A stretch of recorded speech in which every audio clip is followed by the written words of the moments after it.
Sejam bem-vindos ao primeiro seminário online do IBDP. Já vou passar a palavra à nossa queridíssima Adriane Bramante, presidente do Instituto Brasileiro de Direito Previdenciário, que vai comandar agora as apresentações. Excelente evento a todos. Obrigada, Viviane, pela parceria. Prazer enorme estar aqui com vocês todos nesse evento sobre um tema tão atual, que é repartição e capitalização. É um seminário online. O outro falou que era assim, o outro falou que é assim, mas que todo mundo consiga ter um entendimento sobre esse tema, que é bem importante, tá? Os conceitos, e é isso que a gente vai trabalhar aqui nesse evento de hoje. Emerson, é com você. Boa noite, pessoal. Obrigado, Adriane. Obrigado a todo mundo que já está aí com a gente, para a gente começar essa conversa gostosa aqui. Estão me ouvindo? Tudo legal, né? Tudo. A gente tem, basicamente, duas formas de fazer capitalização no mundo, que é a repartição e a capitalização. Fazer previdência, perdão. Repartição e capitalização. A maioria trabalha com regimes mistos, alguns trabalham com um, outros com outro. Vamos entender que são nessa. Quanto à repartição simples, eu acho que não há dúvida no nosso grupo aqui. Todos nós sabemos do que se trata, né? É aquele fluxo de caixa constante da Previdência, as contribuições entrando e, ao mesmo tempo, sendo utilizadas para pagar benefício, não há uma poupança formada para fins previdenciários. A capitalização é diferente, ela pretende a formação de uma poupança. Quando esquece essa parte, tem muita gente politizando o assunto e querendo fazer esse tipo de analogia, mas não tem absolutamente nada a ver. Capitalizar nada mais é do que guardar dinheiro. Capitalizar é guardar dinheiro. Então, vamos lembrar, pensar em duas situações bem simples. Eu vou repetir a infância da gente até agora, para ficar fácil entender a lógica disso. Quase toda criança, quando é pequenininha, ganha um cofrinho, um porquinho, normalmente, para colocar moedinhas. Não é assim? Papai, a vovó dá um cofrinho e os tios vão dando moedinha. A criança é a coisa mais chata do mundo, pedindo moedinha para todo mundo. Fazendo capitalização, guardando dinheiro. Isso é capitalizar. Capitalização com que objetivo? A criança guarda todas as moedinhas para chegar no Natal, quebrar o porquinho, tirar as moedinhas, comprar um brinquedo, ou no aniversário, ou na festinha no fim das quantas, ou na viagem de família, vai usar o cofrinho dela para comprar alguma coisa, para pagar uma parte, enfim. Tem pais que, quando a criança nasce, já começam uma poupança, depositando X por mês para pagar a faculdade no futuro. Tudo isso é capitalização, é formação de capital. Então, quando a criança está guardando uma moedinha no cofrinho, ela está fazendo uma capitalização individual. Bem, então, para a gente continuar o raciocínio. Capitalização individual. Juntei dinheirinho a mim mesmo. E tem a capitalização coletiva. Todos vocês passaram por isso. Quando nós entramos na faculdade, formou-se uma comissão de formatura que definiu que todo mundo ia fazer uma colaboração mensal de X reais para, ao final do curso, pagar aquela festa, contratar a banda, não sei o quê, ou uma viagem, não sei o que lá. Todo mundo contribuiu para a formação de uma poupança única para que todos usufruíssem disso no final. Isso é capitalização, gente. Duas maneiras de capitalização. Eu guardo dinheiro para eu mesmo, com a cunha da criança. Nós todos guardamos dinheiro para todo mundo usar isso no futuro. Comissão de formatura, ok? Isso é fazer capitalização. Não tem outra forma. Capitalizar é guardar dinheiro. Agora, quem é que vai contribuir para isso? É o próprio trabalhador, é o empregador, é todo mundo junto, é não sei o quê. Cada sistema tem a sua técnica, cada país usa uma maneira, até os próprios regimes de previdência complementar fechadas, tem lá o patrocinador participa ou não participa, só o trabalhador paga, ou só a empresa, enfim. Aí nós temos N situações que serão discorridas no decorrer desse nosso bate-papo aqui, tá bom? Só adiantando, eu fiz uma pesquisa interessante essa semana. A professora Sônia Massambani mandou o trabalho que ela fez de doutorado, tratando da capitalização na Austrália. Quem contribui na Austrália é o empregador. Tipo o FGTS nosso aqui, que o empregador deposita. Lá o empregador deposita para bancar a previdência do trabalhador no futuro. Já no sistema chileno, quem paga é o próprio trabalhador, para o trabalhador para essas contribuições. Então, existem tantos sistemas diferentes, com nuances diferentes de um para o outro, e é disso mais ou menos que a gente vai conversar o tempo todo hoje. Meu papel aqui era dar esse esclarecimento básico do que é capitalização. Então, gente, que fique bem claro, capitalização é simplesmente formar capital, guardar dinheiro. Beleza? É isso aí, obrigado. Lembrando que o sistema previdenciário de capitalização no Brasil, aliás, o sistema previdenciário no Brasil é de repartição. Não é de capitalização. Por quê? Porque aqui no Brasil, as pessoas ativas pagam os inativos. Em tese é isso. Vende o almoço para pagar o jantar. É mais ou menos como naquele desenho. É um pacto intragerações. intragerações. Vai colocando alguma coisa na caixa e o pica-pau vai tirando do outro lado. Nós, na verdade, temos um pacto entre gerações, em que a geração atual paga a geração que está inativa hoje. Por isso que há uma discussão a nível nacional, até a nível mundial, porque nós temos menos pessoas nascendo, e esse controle da natalidade implica nessa questão da formação de recursos, que você tendo menos pessoas ativas no mercado de trabalho, acaba impactando nas pessoas que estarão indo lá na frente. E como o nosso sistema é de repartição e não de capitalização, essa questão de você ter fluxo de caixa, ter dinheiro, justamente poder pagar as pessoas que ficarão inativas. E vai chegar um momento em que nós teremos muito mais pessoas inativas, ou seja, recebendo benefício, do que pessoas nascendo em vida ativa profissional, pagando contribuição previdenciária, principalmente após a reforma trabalhista. Nós já estamos tendo um impacto na contribuição previdenciária com a mudança da contratação dos empregados, mudanças contratuais de trabalhos intermitentes, pejotização, e tudo isso impactando nessa contratação, nessa formalização de trabalhadores que hoje são importantes para o pagamento dos benefícios previdenciários. Certo? Perfeito. O Fábio Passos, vocês querem fazer alguma pergunta, pessoal, em relação a isso? Alguém ficou com alguma dúvida em relação a esses conceitos básicos? Vocês podem fazer as perguntas aqui no áudio, no chat. Fábio, você quer falar, então, sobre a parte da capitalização? A ideia do Fábio Passos é falar sobre a capitalização no Chile, para que a gente tenha um pouquinho do exemplo do Chile. Exatamente. Boa noite, pessoal. Boa noite aos colegas e ao público que está nos assistindo. A ideia é fazer uma exposição bastante resumida, né? Não vamos entrar em muitos detalhes, porque seria como querer explicar o modelo brasileiro em 5 ou 10 minutos. Também não dá. Mas, principalmente, começar esclarecendo alguns pontos interessantes, algumas lendas existentes sobre o modelo chileno e trazendo algumas características peculiares que vale a pena chamar a atenção. Primeiro, nós costumamos dizer que o Chile adota um regime previdenciário de capitalização. Ponto. Isso não é exatamente uma verdade, e não apenas um sistema de previdência capitalizado. Parte do sistema previdenciário chileno é capitalizado. Tá? Até a década de 80, eles adotavam o modelo de repartição, como nós. Então, a partir de 80, com o decreto 3.500, é que se migrou para um sistema de capitalização individual, com contas individuais. Para quem já era afiliado ao sistema, isso foi uma opção. Então, era possível ao segurado, usando a nossa expressão, optar por permanecer no modelo antigo. E muitos fizeram essa opção. Então, até hoje existem segurados vinculados a um regime de repartição antigo. É claro que é um regime que está em extinção, né? Porque ninguém mais ingressou nesse regime. Tá? Mas ele persiste até os dias atuais. Também não é de capitalização no Chile a previdência das Forças Armadas e das polícias em geral. Qualquer trabalhador vinculado ao sistema policial ou às Forças Armadas está excluído do sistema de capitalização e possui regimes próprios baseados na ideia de repartição. E mesmo para o restante da população, tá? Para o qual o regime básico é de capitalização individual, este não é o único regime de previdência, certo?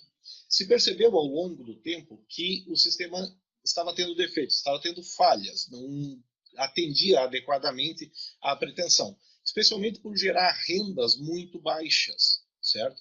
Então, com o passar do tempo, passaram a ser desenvolvidas outras políticas de incremento de renda para a população aposentada. Hoje nós temos, no Chile, situações de prestações especiais ou complementos especiais em algumas hipóteses, certo? Como é o caso dos trabalhadores jovens, que até uma certa faixa etária tem um período de abono da contribuição. Essa contribuição precisa existir, precisa ser colocado dinheiro na conta individual, mas não é o trabalhador que vai colocar, é o Estado que vai colocar, certo?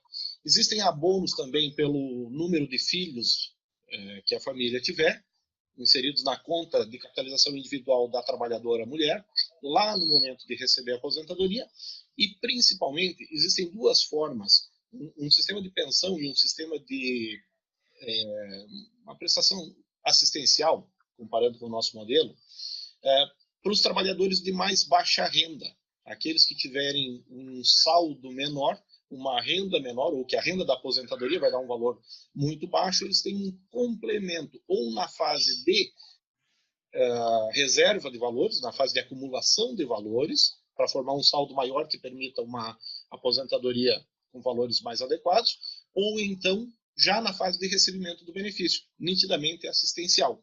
E estas prestações assistenciais não são capitalizadas, não são em regime de capitalização, são financiadas pelo Estado. Portanto, retornam à ideia de um regime de repartição. E convivem, então, em conjunto essas prestações capitalizadas e essas prestações não capitalizadas. Algumas características que chamam a atenção no modelo do sistema previdenciário chileno. Para quem olha do Brasil, né, comparando com o que nós temos aqui. Nós valorizamos muito aqui, o nosso sistema, o nosso regramento previdenciário valoriza muito a ideia do período de carência, o tempo de vinculação ao sistema previdenciário. Isso não existe no sistema previdenciário chileno. Não há um prazo mínimo de vinculação para ter acesso ao benefício. O que é estranho, o que chama atenção, porque o período de carência é algo que faz muito mais sentido num regime de capitalização do que num regime de repartição. No regime de repartição, ele se presta mais a demonstrar a vinculação do indivíduo ao grupo social. No regime de capitalização, é que a carência tem uma finalidade econômica em si. Isso não existe. Portanto, você pode ter um período de contribuição muito exíguo e, obviamente, com isso vai ter uma pensão muito baixa. Também vale a pena entender o seguinte, quando a gente fala em previdência social no Chile, não é algo equivalente à previdência social brasileira.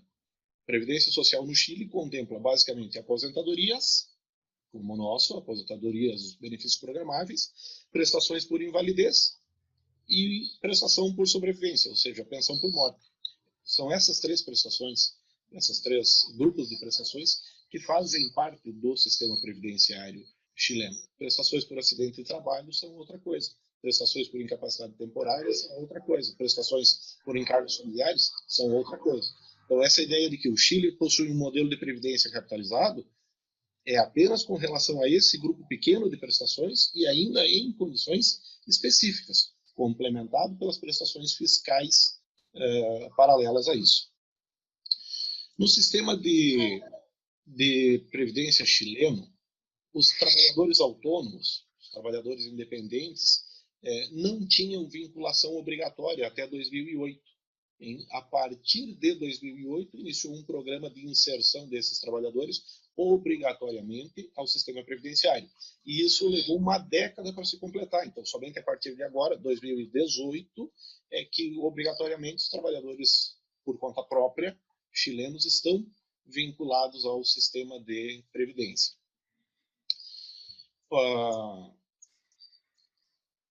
Também ouvimos falar com frequência, lemos nas notícias, que o Chile possui uma idade mínima, no Chile existe uma idade mínima de aposentadoria, de 65 ou 60 anos. É o tema que sempre volta à tona no Brasil, a existência de uma idade mínima à aposentadoria.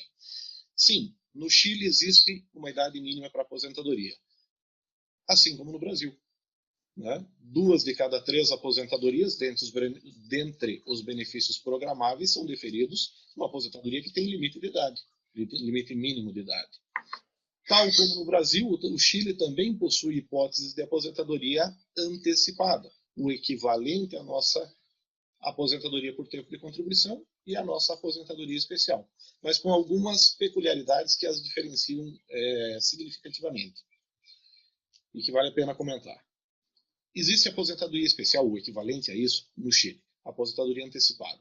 Ela pode ser deferida até 10 anos antes da aposentadoria regular, certo? Então, não aos 65, mas até 10 anos antes, não necessariamente 10 anos antes. Isso depende do tempo em que o trabalhador esteve desempenhando atividades que nós reconheceríamos aqui no Brasil como atividades especiais. Quanto mais tempo trabalhando em atividades especiais, mais reduz a idade mínima para a aposentadoria, podendo reduzir até 10 anos. O curioso é que, quando o trabalhador desempenha essa atividade nociva à saúde, que vai lhe possibilitar a saída antecipada do mercado de trabalho, ele é onerado com uma contribuição adicional ao seu fundo de previdência. Então, existe uma contribuição básica de 10% sobre a remuneração, com um limite, um teto da previdência, como nós temos, né? Agora, quando desempenha atividade que nós chamamos de atividade especial, existe uma contribuição adicional de 2% por conta do próprio trabalhador, mais uma contribuição adicional de 2% por conta do empregador. Em algumas hipóteses, essa contribuição adicional pode ser de 1% por cada uma das partes, mas aí a redução na idade é de apenas 5 anos. Certo? Então, existe uma proporcionalidade com relação a isso. O equivalente chileno à nossa aposentadoria especial. E o que mais me chama a atenção é a possibilidade de uma aposentação antecipada sem um limite mínimo de idade, sem esse limite de 10 anos, de reduzir no máximo 10 anos, que seria o equivalente à nossa aposentadoria por tempo de contribuição. Na hipótese em que o saldo acumulado pelo trabalhador permita uma renda de aposentadoria equivalente a 70% da sua média salarial dos últimos 10 anos. Vejam que interessante isso. A aposentadoria por tempo de contribuição no Brasil é talvez o benefício mais criticado que nós temos no regime geral, sob o argumento de que ele não tem um objeto de proteção. Né? Discordo disso, já escrevi a respeito disso algumas vezes. A aposentadoria por tempo de contribuição no Brasil ela tem uma finalidade protetiva. Ela visa proteger não o indivíduo que vai se aposentar, mas sim o sistema previdenciário. Ela é uma prestação concebida numa lógica de mercado de pleno emprego, uma ideia de economia keynesiana.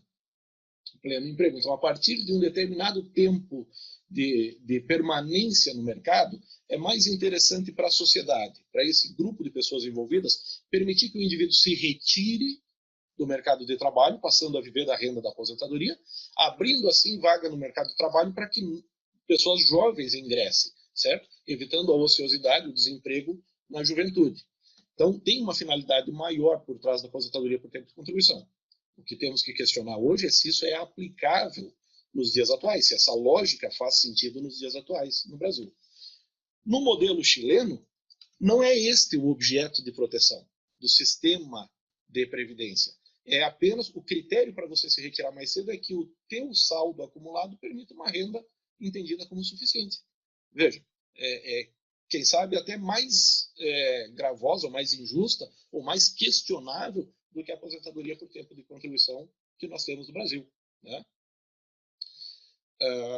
E, por fim, última consideração dessa participação inicial, existe a possibilidade, prevista na regulação chilena, de uma contribuição adicional por parte do empregador. Então, todo trabalhador tem uma contribuição obrigatória de 10% da sua remuneração, mas, por meio de negociação coletiva, é possível que o grupo de empregados negocie com o empregador para que este faça aportes adicionais na conta individual de cada um, gerando um saldo maior e, por consequência, uma prestação maior da aposentadoria.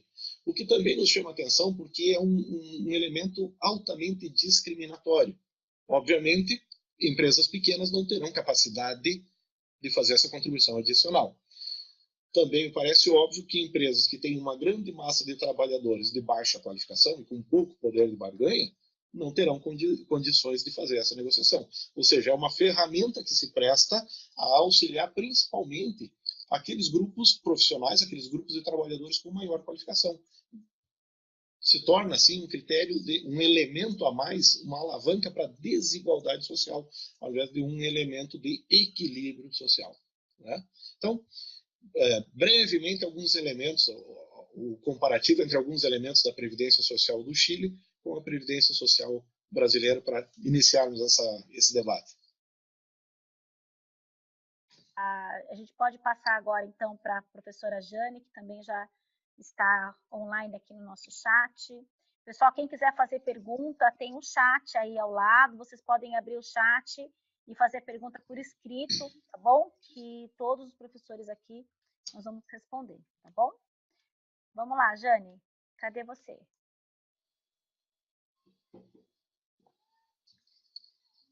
A Jane está sem som. Jane?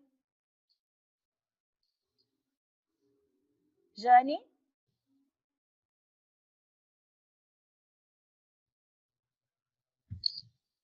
Jane? Eu ponho muda, ela tira muda. Pode Aí! falar. Eu também estava tentando desmutar ela. Eu tiro ela. Éramos todos nós, então. A gente não está te escutando. Ela está muda de novo. Não estou escutando. Sou eu que estou muda? Ou surda? Não, ela está muda lá. Tem alguma coisa, tem o microfone zerado, alguma coisa assim. Enquanto ela vai falando ali, aquilo que você colocou... Jane, você está escutando? Mas você não está conseguindo falar, a gente não está escutando você. Cadê seu fone de ouvido? Seu fone não, seu... Microfone. Microfone. Não estamos ouvindo a professora... Não. Fábio, então, isso que você colocou, só para a gente, então, enquanto a gente arruma o problema da Jane, certo. A questão do sistema de capitalização que você colocou, o estudo que você fez, você acha que o sistema de capitalização foi importante para o Chile? Está sendo importante ou foi uma atitude precipitada, errada, mal pensada, mal planejada? O sistema de previdência do Chile, e no Chile isso é percebido a partir das leituras que eu estou fazendo, precisa de reformas. A mesma discussão que nós vivemos aqui no Brasil com relação a mudar de regime ou como solucionar os problemas que nós estamos vivenciando, é vivenciada no Chile. Né? Algumas pessoas propõem, e há um movimento social importante de migração, de fim do regime de capitalização e migração para um regime de repartição. Só que, tal como nós comentamos aqui, também no Chile se percebe que isso tem um custo de transição muito elevado, certo? Então, o que eles têm adotado são essas políticas de complementação, de incremento, porque, como regra, as prestações, o resultado das prestações previdenciárias tem valores muito baixos, insuficientes, até porque os limites deles não estão vinculados ao salário mínimo, como estão os nossos, né? Então, há uma grande massa de trabalhadores com renda de aposentadoria com valor inferior ao valor do salário mínimo. Tá? Qual é o problema de fundo nisso aqui? Tanto o regime brasileiro quanto o chileno, e a maior parte dos sistemas previdenciários do mundo, são calcados na ideia de emprego. Tem como elemento fundante a relação de emprego, certo? Tudo que afeta a relação de emprego vai afetar a relação previdenciária. Então, não importa se o regime é de repartição ou é de capitalização. E a capitalização é mais sensível a isso do que a repartição. Né? Você vai capitalizar recursos, você vai, como disse o Emerson, fazer um cofre porquinho ali com parte da renda do trabalho. Mas, para isso, você precisa que as pessoas tenham trabalho e renda. Quando você tem altos níveis de desemprego, quando você tem um histórico de vida intercalado entre emprego, atividade formal e inatividade, você não vai ter saldo acumulado suficiente para que isso gere uma prestação adequada, certo? Então, este problema também é vivenciado lá. Simplesmente migrarmos de um regime de previdência para de um regime de repartição simples para um regime de capitalização individual é virar um cobertor de um lado para o outro. Ele não vai ficar mais comprido por causa disso. Vai continuar sendo curto, entendeu? Não é tão singela a solução dos problemas. Os grandes problemas... Diga. Não, eu ia perguntar se você acharia que o Brasil poderia adotar esse sistema como o Chile, de fazer a capitalização para esses benefícios, para esses grandes benefícios que você mencionou, em validez, aposentadoria por idade e pensão por morte, e deixar os demais benefícios como de repartição? Acho que seria uma conduta completamente equivocada. Não vai gerar melhores prestações, não vai gerar mais prestações. O que vai gerar é reduzir o nível de proteção no Brasil. Tá? Veja só, um dos elementos que afetam o sistema previdenciário, que o Emerson comentou antes e você comentou também, a alteração na taxa de natalidade. Tá? O regime de repartição ou o regime de capitalização, ambos são sensíveis à redução da taxa de natalidade. Tá? O regime de capitalização, um pouco menos, mas também é afetado pela redução da taxa de natalidade. Em compensação, o aumento da longevidade, que também afeta os dois regimes, afeta com mais intensidade o regime de capitalização. Na realidade brasileira, o que nos preocupa mais é o aumento da longevidade, muito mais do que a redução da natalidade. Nós não somos um país que está diminuindo demograficamente. Nós continuamos crescendo, a níveis menores, mas continuamos crescendo. Né? E, paralelo com isso, nós temos que observar que nós temos praticamente 40%, ou um pouco mais do que isso, da população em idade economicamente ativa fora do sistema de previdência. Ou seja, nós quase que podemos dobrar o nosso público de contribuintes e de beneficiários sem mexer em nada disso, apenas incluindo quem hoje está à margem. Né? Então, os dois regimes financeiros são sensíveis em graus diferentes a esses dois elementos, mas os dois são sensíveis. Em relação à alteração do mercado de trabalho, às alterações do mercado de trabalho, a terceirização, a robotização, a informatização e tudo mais, esse desmantelamento do mercado de trabalho, os dois regimes são igualmente sensíveis, certo? O nosso problema está aqui.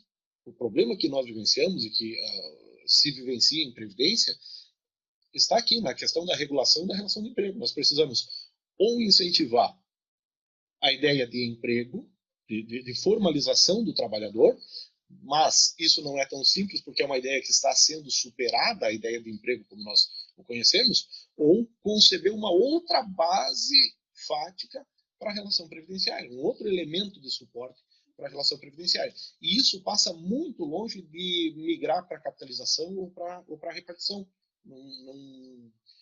Isso não é resolvido apenas com essa mudança, certo? Capitalização, a meu ver, seria interessante se a gente tivesse isso como um sistema complementar, obrigatório. A exemplo do que está se fazendo com os servidores públicos. Né? Vamos imaginar que a partir de uma determinada renda, todo trabalhador da iniciativa privada obrigatoriamente tivesse que ter um sistema de previdência capitalizado. Aí faria sentido, aí seria interessante. Mas substituir as prestações básicas que hoje são em repartição por um regime de capitalização, me parece, até onde eu chego hoje nos estudos, me parece que vai agravar os problemas que nós já temos hoje. Perfeito. Jane, conseguimos ouvir você? Ela ligou ali o interfone. Peraí, tenta. Acho que agora sim, né? Está me ouvindo? Oh, salve! Ainda bem que eu consegui acompanhar aí o Fábio, porque senão eu poderia falar alguma coisa diferente dele. O Fábio estudou muito mais do que eu. Na verdade, eu fiz uma incursão no Chile, aproveitando uma ocasião para um evento, de um evento de Seguridade Social e Trabalhador Rural. E, na ocasião, eu aproveitei e visitei o Ministério da Previdência Social do Chile e também conversei com várias pessoas dentro do próprio evento sobre muito mais a sensação deles, o nível de satisfação ou não com relação ao sistema deles. E aquilo que a gente... porque, assim, uma coisa é aquilo que a gente escuta daqui, lê de notícias de lá, enfim, outra poderia ser diferente conversando com as pessoas lá. Hashtag só que não. Na verdade, foi exatamente assim, aquilo que a gente lê de lá, das queixas deles, é exatamente aquilo que relataram para mim. Existe um movimento chamado No Mais AFP, que é essas entidades de previdência privada. Claro que eles têm um dilema, eu conversei com economista, conversei com técnicos do Ministério, e eles dizem o seguinte, que a escolha feita lá atrás, em 1983, acaba sendo quase um caminho sem volta para o país, porque o que aconteceu? O dinheiro dos chilenos, de todo esse tempo de economia dos chilenos, não está no Chile. As empresas são empresas estrangeiras que investem lá, fundos de investimento, então eles dizem assim, por exemplo, numa quebra da bolsa nós não temos mais nada. Então, assim, a sensação que me passou é de que eles se sentem desprotegidos, sem caminho, e o que o Fábio falava um pouco é isso assim, bom, trocar agora, muito difícil. Na verdade, a troca deles talvez tenha um problema muito semelhante à nossa troca, quer dizer, quando o governo fala em passar de repartição para capitalização, tem um passivo gigante, né? E o problema deles poderia ser bem semelhante. Algumas queixas que eles tinham, por exemplo, o trabalhador tem a possibilidade de escolher entre 5 opções onde ele vai investir. Eu diria assim, opções mais arrojadas é como você fazer uma escolha de um investimento qualquer. Você quer investir numa coisa mais arriscada? Vai render mais, mas o risco é teu. Só que eles se sentem sem condições e puxando para eles o risco. E uma das queixas que eles falaram também é que quando dá prejuízo é o trabalhador, o participante, então, do sistema, que arca com os riscos, o prejuízo desse sistema. Então, por exemplo, a aposta foi errada, investiram num setor que não deu retorno. Vai repercutir lá no valor acumulado do próprio trabalhador, e não na empresa. Como o professor Wagner Valera sempre fala, a banca nunca perde. Então, essa é a sensação que eu tive lá. O Fábio falou um pouco ali desse sistema, eu diria assim, paralelo, que é quase um benefício assistencial, em termos de valores proporcionais, aqui seria 2/3 do nosso salário mínimo, o piso solidário deles. E esse piso solidário ele foi instituído em 2008, e em 2015 teve uma nova discussão parlamentar, uma comissão criada no âmbito do Congresso Nacional deles, novamente discutindo formas de mitigação da falha ou da falta de proteção que esse sistema de capitalização proporciona. Muitas pessoas ausentes do sistema.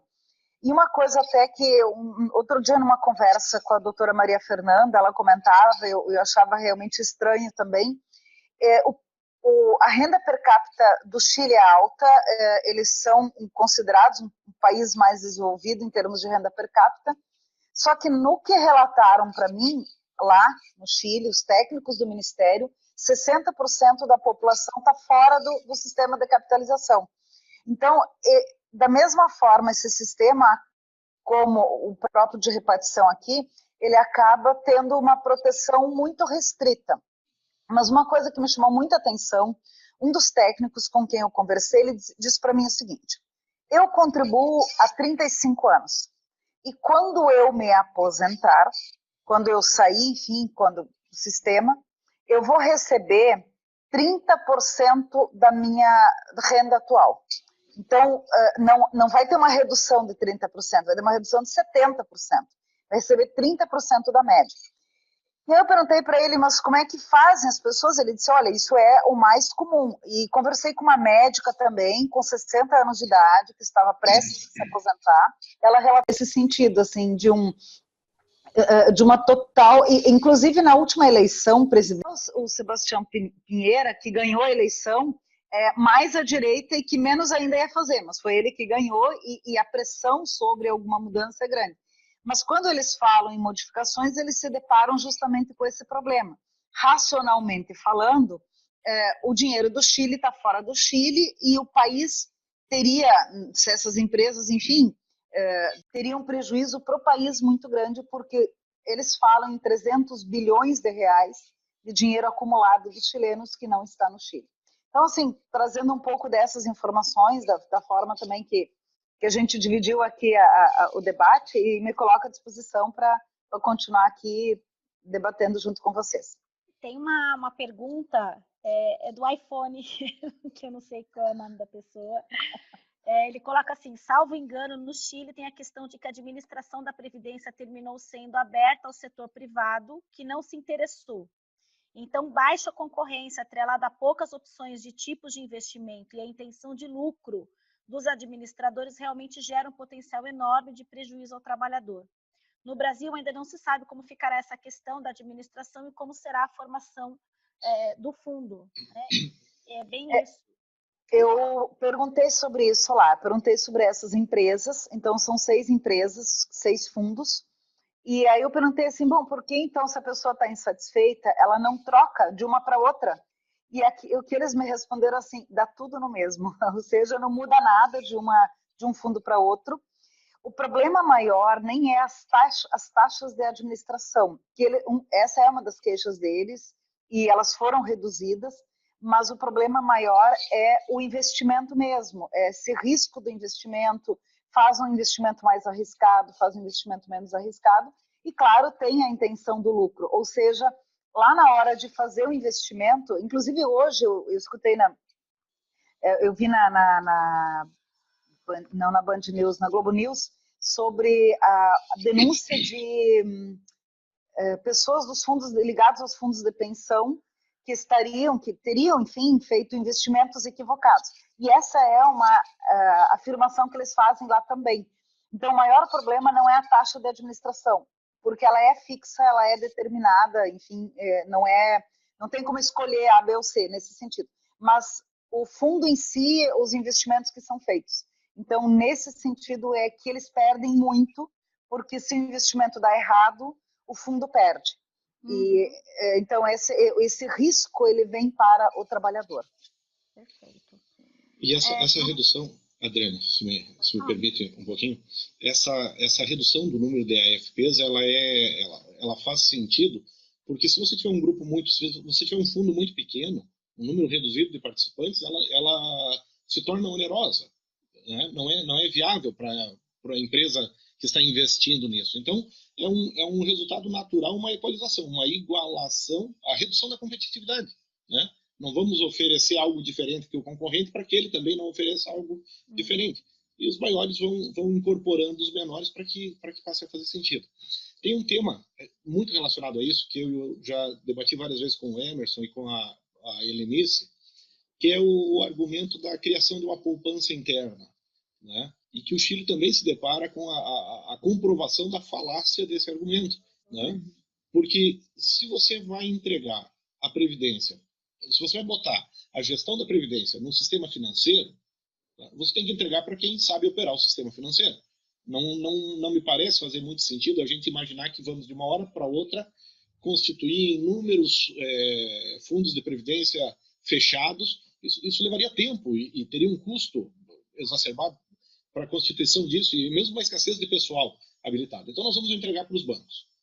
Se nós vamos entregar para os bancos, também não faz sentido imaginar que você vai entregar, que o Estado vai entregar isso para o banco e vá limitar a atuação do banco. Há condições de estabelecer limites, mas não faz muito sentido você querer engessar o banco. Ele tem que operar o sistema financeiro. O que o Chile deixa muito claro, que a experiência chilena deixa muito claro, é que não se fez poupança interna nenhuma. O investimento de recursos aconteceu fora do país, né? Então, esse é um risco muito grande da migração para um sistema de previdência capitalizado. É que você vai pulverizar isso, né? É interessante que o político brasileiro, principalmente o pessoal mais ligado à área econômica no Congresso Nacional, enxerga piamente a grande poupança que seria formada para o país. E o Chile mostra que não é exatamente assim, porque investimento acabou sendo feito todo lá fora do Chile, o dinheiro não ficou no país, né? Eles, os números dos fundos chilenos, falam, nossa, tem dinheiro pra caramba, uma poupança interna maravilhosa, mas na prática não é interna essa poupança, uma vez que o dinheiro não fica investido no Chile. Isso aí, a meu ver, faltou algum tipo de regulamentação mínima, pelo menos, não engessar, mas regulamentar um mínimo para que esse tipo de risco não ocorresse. É um comentário só a respeito disso, que se caso o Brasil fosse pensar em uma capitalização de verdade, teria que pensar numa regulamentação bem mais segura para evitar que esses problemas acontecessem. Emerson, sobre isso, há uma diferença assim, que eu perguntei também para eles por que não se investia mais no Chile, e eles disseram que, na verdade, é muito limitado, até pelas características do país, pela condição até geográfica deles. Então, meio que assim, eles ficam entre a cruz e a espada, né? Investir no Chile, porque igual não vai ter rendimento, investir fora, temos o risco. Talvez nesse aspecto no Brasil seria diferente. Mas aí vem o problema que também o Fábio fala, haveria ali uma limitação. Claro que o Brasil, como eu falava, tem muito mais opções de investimento do que tem em Chile, mas essa limitação também pode não ser de interesse das entidades de previdência privada. Então, o interesse daquelas 6 empresas lá foi justamente poder pegar o dinheiro e mexer com ele onde bem quisesse, onde achasse que ele rendesse mais. Perfeito. Eu queria passar a palavra agora para o Alexandre, para a gente falar um pouquinho sobre a questão do Brasil, né? A Helenice está pedindo a palavra também. Muda. Não, Helenice. Oi, agora abriu aqui meu áudio. Eu discordo um pouco dessa parte de que não haveria uma poupança interna, tá? Mas quando chegar a minha vez de falar, eu vou... Não, pode falar, porque a gente já está no assunto, bora lá. Tá. Vai. Porque, assim, as entidades fechadas, realmente, elas fazem poupança interna. Há uma regulamentação. Então, assim, o que houve, o que está havendo no Brasil, que eu sempre falo, o problema nosso é gestão. O nosso problema é que o governo tem gestão nos fundos de pensões. Então, onde foi decidido investir é um problema. Os fundos de pensões no Brasil, pela própria legislação de previdência complementar, eles não podem investir fora do país. Então, assim, e outra coisa que eu falo, é o único contrato legítimo de previdenciário que a gente conhece. Por quê? Porque o participante tem voz, participa da gestão. Eu sempre falo, você cresce, você pode mudar a sociedade com uma entidade fechada, não a entidade aberta. O que aconteceu no Chile é investimento em entidade aberta. Na entidade fechada, você pode escolher qual empresa nós vamos investir. E sendo que eu vou escolher qual empresa que respeita o trabalhador, que se respeita o meio ambiente, e aí você pode mudar e evoluir toda uma sociedade com relação a isso. Existe, sim, na entidade fechada, no Brasil, o crescimento de uma poupança interna. Então, aí, nesse ponto, eu discordo um pouco do que foi exposto. Só isso que eu queria falar. Mas precisaria de uma regulamentação, criar uma capitalização. Como é feito o investimento aqui, existe. Fosse fixado que o fundo dessa previdência ficasse no Brasil, não como aconteceu no Chile. As entidades fechadas aqui não podem investir fora do país. Entendeu? Ela diretamente, em si. Outro mecanismo, mas, assim, o investimento geralmente é feito dentro do país. E esse talvez tenha sido o erro do Chile de não ter fixado uma regra para que as administradoras investissem ali no país, né? Sim. Inclusive, porque, assim, quando você coloca no mercado especulativo de banco, você não tem nem onde o controle de onde está sendo investido esse dinheiro. O que vai acontecer agora, quando a gente fala de capitalização, é que tipo de capitalização nós vamos querer. Ou aberta ou fechada. No Brasil já existem esses dois sistemas. Aberta e fechada. Qual que nós vamos querer? A fechada também está se preparando para essa mudança do cenário de capitalização. Tá? Mas aí, quando eu for falar, quando eu vou explicar, que aí eu explico melhor toda essa situação. Não queria falar isso. Imagina. Obrigada, Helenice. a parte do Alexandre é falar um pouquinho sobre a questão do Brasil, e depois a Helenice conclui, em relação ao uso, que a gente tem ouvido muito na imprensa, não tem nada ainda certo, não é nada, nenhum projeto apresentado, é só especulação, mas convém a gente discutir isso, sobre o uso do fundo de garantia do trabalhador para custear essa transição se nós fizéssemos um sistema de capitalização. Porque hoje o sistema ele é repartição, todas as pessoas contribuem, então vai tudo para esse fundo único do Tesouro. Se a gente criar uma capitalização, as novas contribuições serão destinadas a um outro fundo individualizado, e como vai ficar a situação desse período transitório que tem que ter caixa para custear essas aposentadorias que estão sendo pagas nesse momento. O que se tem estudado dos economistas é usar o fundo de garantia por tempo de serviço. E são alguns recursos que o Brasil teria para usar para efeito previdenciário. Alexandre, você quer comentar um pouquinho sobre isso? Posso falar um pouquinho, sim. Boa noite a todos. Adriane, obrigado pela oportunidade de estar aqui com vocês, falando sobre esse tema. Eu não sou um profundo conhecedor do assunto, estava falando isso antes, né? E tampouco tenho condições de falar a respeito, né, da utilização do FGTS, considerando que é uma coisa ainda muito prematura, né? Então, hoje à tarde, me organizando aqui para tentar colaborar com o nosso seminário virtual, eu elaborei alguns pontos que eu gostaria de trazer aqui para o nosso debate, né? E, ao final, concluindo com relação ao fundo de garantia, mas eu preciso certamente trabalhar com algumas preliminares que acho que são fundamentais, até para me poder demonstrar como que eu penso sobre tudo isso que está acontecendo. Então, eu elaborei aqui uns 4, 5 pontos que eu queria tentar compartilhar com vocês. O primeiro ponto, e é bom a gente não ser o primeiro, nem o segundo, né? Já ouvi outros participantes antes e, de certa forma, falam questões parecidas com o que a gente quer abordar, outras nem tanto. Mas o primeiro ponto que eu coloquei aqui, e é uma das coisas que eu tenho mais refletido, pessoal, nos últimos meses, é que esse tema é um tema difícil e ele é um tema, na minha opinião, muito mal compreendido, não só pela população, isso é grave, mas também pelos operadores do direito previdenciário. Existe uma má compreensão em que sentido? Na verdade, o que a gente nota hoje é que os previdenciaristas, sejam os publicistas ou os privatistas, eles tratam os dois sistemas como se fossem previdências diferentes, ou como se o público fosse uma previdência e o privado não fosse uma previdência, ou que não convivesse na mesma residência que é dos previdenciaristas públicos, né? A gente vê isso muito claro hoje, né? Não há um diálogo entre os dois sistemas. A ABRAP não vem aos eventos do IBDP e o IBDP não dialoga institucionalmente com a ABRAP. A ABRAP quer liquidar o sistema público e o IBDP quer manter o sistema como está hoje. Nós não temos nenhum ponto de contato hoje institucional para discutir o sistema de capitalização, porque os dois sistemas não dialogam, apesar de que o Constituinte nunca nos autorizou a fazer isso, porque a ordem social é uma só. 193 deixa claro o primado do trabalho e o 194 traz o sistema de seguridade social. E quando eu preparava isso hoje, aqui tem muitos que passaram por ele, né? Eu lembrava da clássica obra do professor Balera, Sistema de Seguridade Social, que para mim é uma das obras que está mais atual, tem que ser lida nos momentos atuais, né?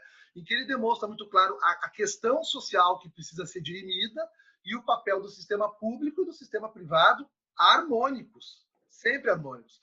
Hoje nós não temos essa harmonia entre o público e o privado. E isso está gerando, e aí que eu queria concluir esse primeiro ponto, ideologias diversas. Na verdade, nós estamos vestindo a camiseta da repartição, então tem o time da repartição e o time da capitalização. E nós estamos cada qual falando, cada um do seu jeito, cada um tem que manter de um jeito, e a gente não encontra nenhum ponto de contato. Não estamos trazendo a teoria geral, que ela é fundamental para esse debate, né, as origens do sistema. Então, uma primeira questão, eu tenho um exemplo aqui que eu poderia trazer para vocês, meu prático, né? Eu lido já com a Previdência Privada há alguns anos, eu sou conselheiro do ABPREV, e quando eu piso na reunião do ABPREV, o discurso lá é o banco e a Previdência Privada tem que ser imediatamente reformada para gerar déficit zero, diminuir juros e crescer economicamente. Quando eu vou aos eventos do IBDP, a gente participa, né? Chega lá no evento do IBDP, o discurso é outro, déficit zero, tá, tu vai ter déficit zero, mas o povo vai morrer de fome. Não dá para pensar dessa forma. Então, eu sinto que falta um ponto de equilíbrio. Esse é o primeiro ponto. O segundo ponto, nós não sabemos ainda o que vai ser feito pelo governo, né? Isso é fato, tampouco como se faria uma eventual transição, né? Que me parece ser um dos maiores desafios. Como fazer uma transição de um sistema hoje repartido para um sistema mesmo que parcialmente, né, capitalizado. Então, eu acho que, inclusive, não sei de que forma a equipe do governo, né, o pessoal da Previdência que está orientando o presidente Bolsonaro está discutindo isso, mas imagina o espaço que vai se ter para isso hoje no debate se nós estamos em times diferentes. Né? Não há margem comum para que a gente possa, por exemplo, debater uma eventual transição que não atinja as pessoas mais pobres, mas que privilegie talvez uma parcial capitalização, porque times diferentes, um quer ganhar do outro. Então, eu sinto que a transição vai ser algo complicado. E aqui o governo vai ter dificuldade de dialogar, nós vamos ter muita dificuldade de diálogo. Terceiro ponto, gente.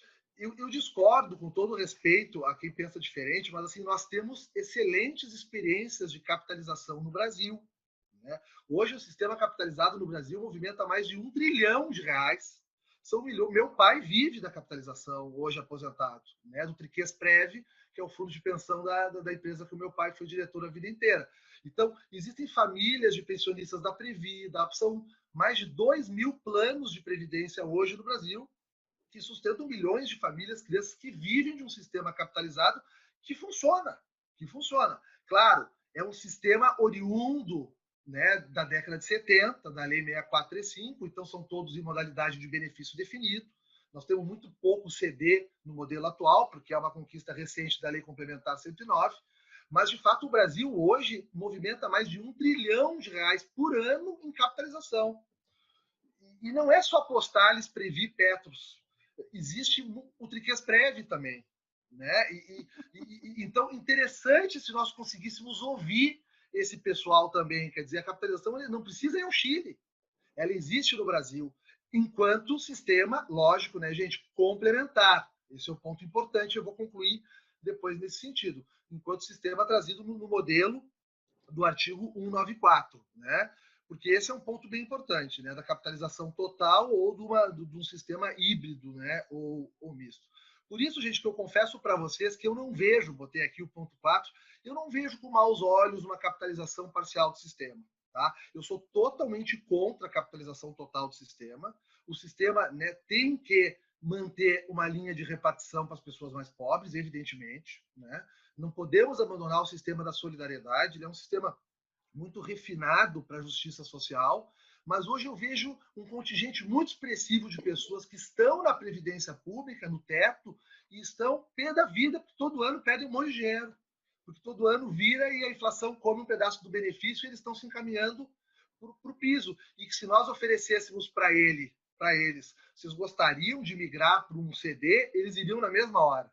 Então, existe dentro da clientela protegida na Previdência Social brasileira hoje, na repartição, certamente é uma minoria, porque hoje 95% é salário mínimo, mas tem sim um contingente populacional que não é mais bem recepcionado no sistema, desde que o Constituinte desatrelou o valor dos benefícios ao salário mínimo.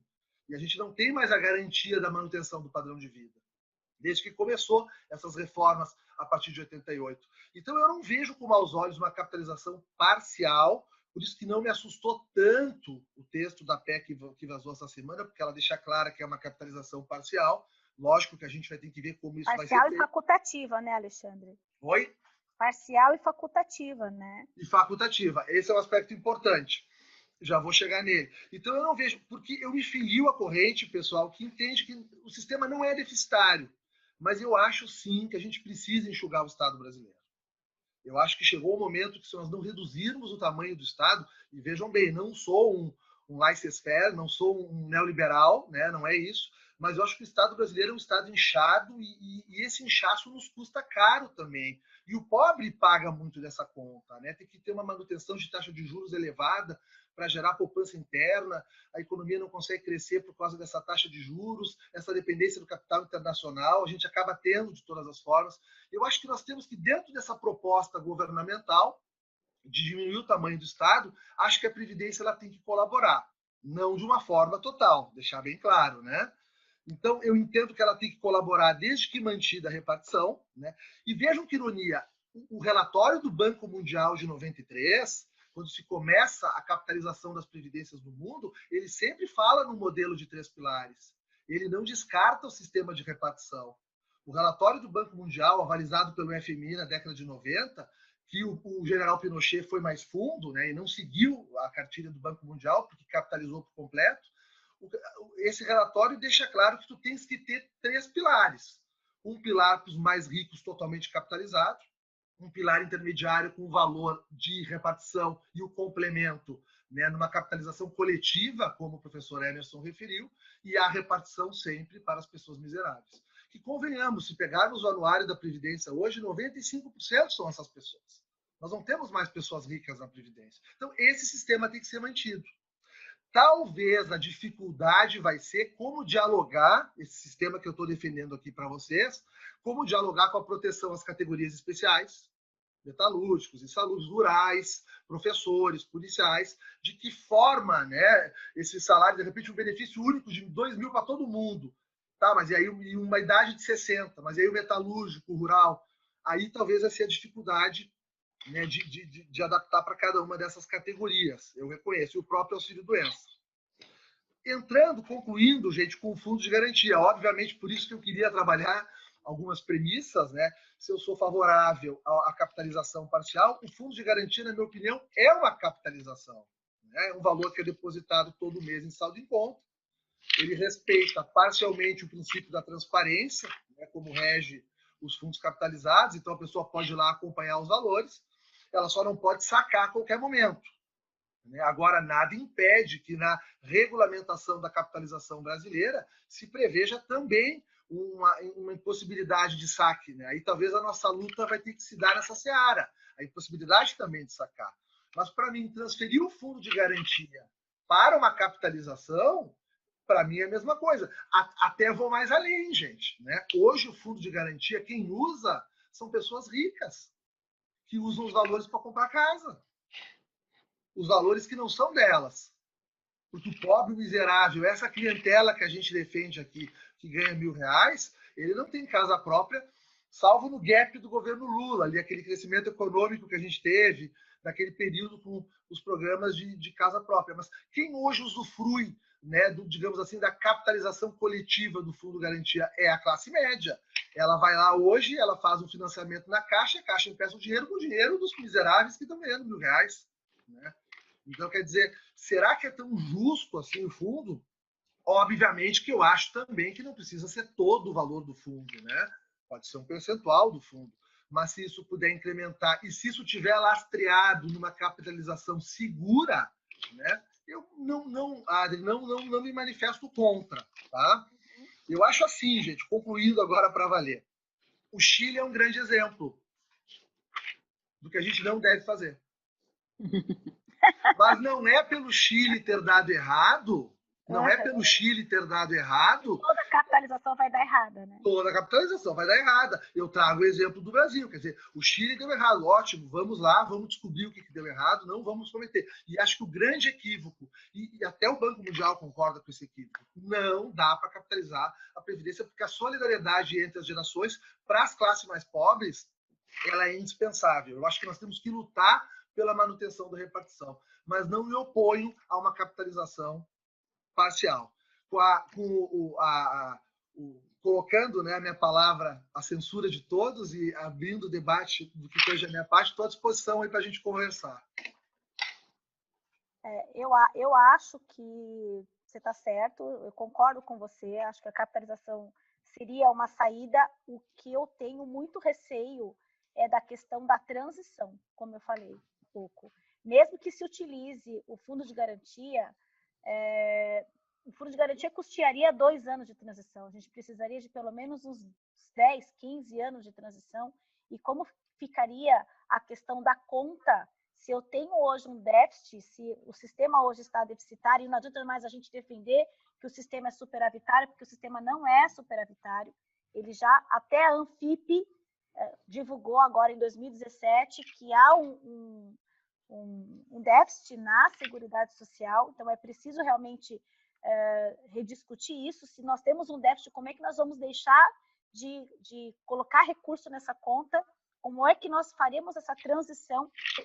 São coisas que nós vamos ter que debruçar para estudar como é que os outros países trouxeram e iniciaram sistemas de capitalização, talvez aos novos trabalhadores que ingressarem no mercado de trabalho a partir, por exemplo, do ano de 2017, 2018, que nascerem a partir dessa data, que ingressaram no mercado de trabalho, e aí, então, começaremos um plano de uma transição para essas novas pessoas que ingressarem no mercado de trabalho fazerem parte desse sistema de repartição e de capitalização para um futuro daqui a 30 anos, 40 anos, quem sabe.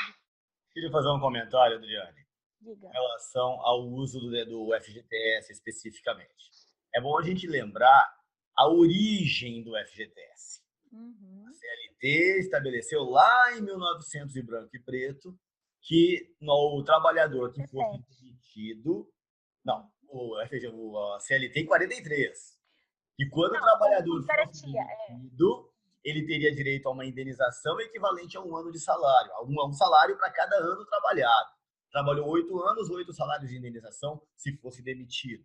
Como as empresas não pagavam, quebravam, etc., os milicos lá em 77 falaram, em 67, beleza, a gente arrecada esse dinheiro, a empresa paga todo mês um pouquinho para a gente, e quando o trabalhador foi demitido, a empresa não precisa pagar, nós pagamos, enquanto a gente usa o dinheiro para fazer casa própria. Foi linda a ideia. Então, mas a gente não pode esquecer que a origem do FGTS é a indenização por tempo de serviço.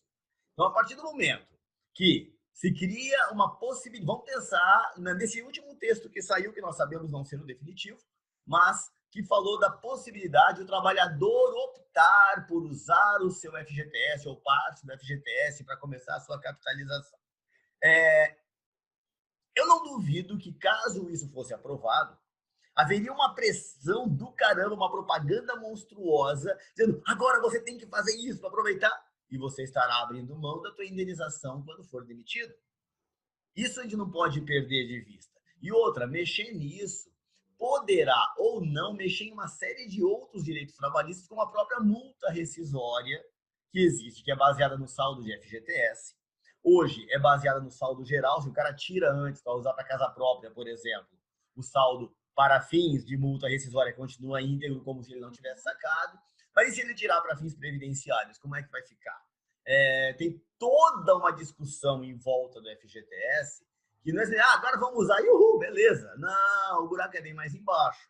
Talvez precisaria se mexer em direitos trabalhistas para então pensar no uso dele, né?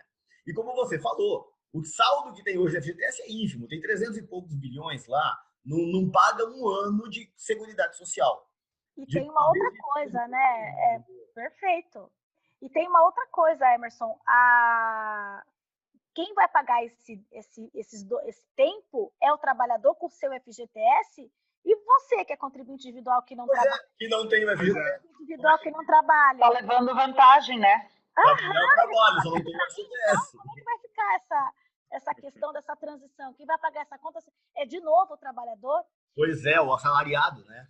Sem contar que o Fundo de Garantia, dentro dessa linha histórica que você trouxe, quando ele foi criado, não sei se você se lembra.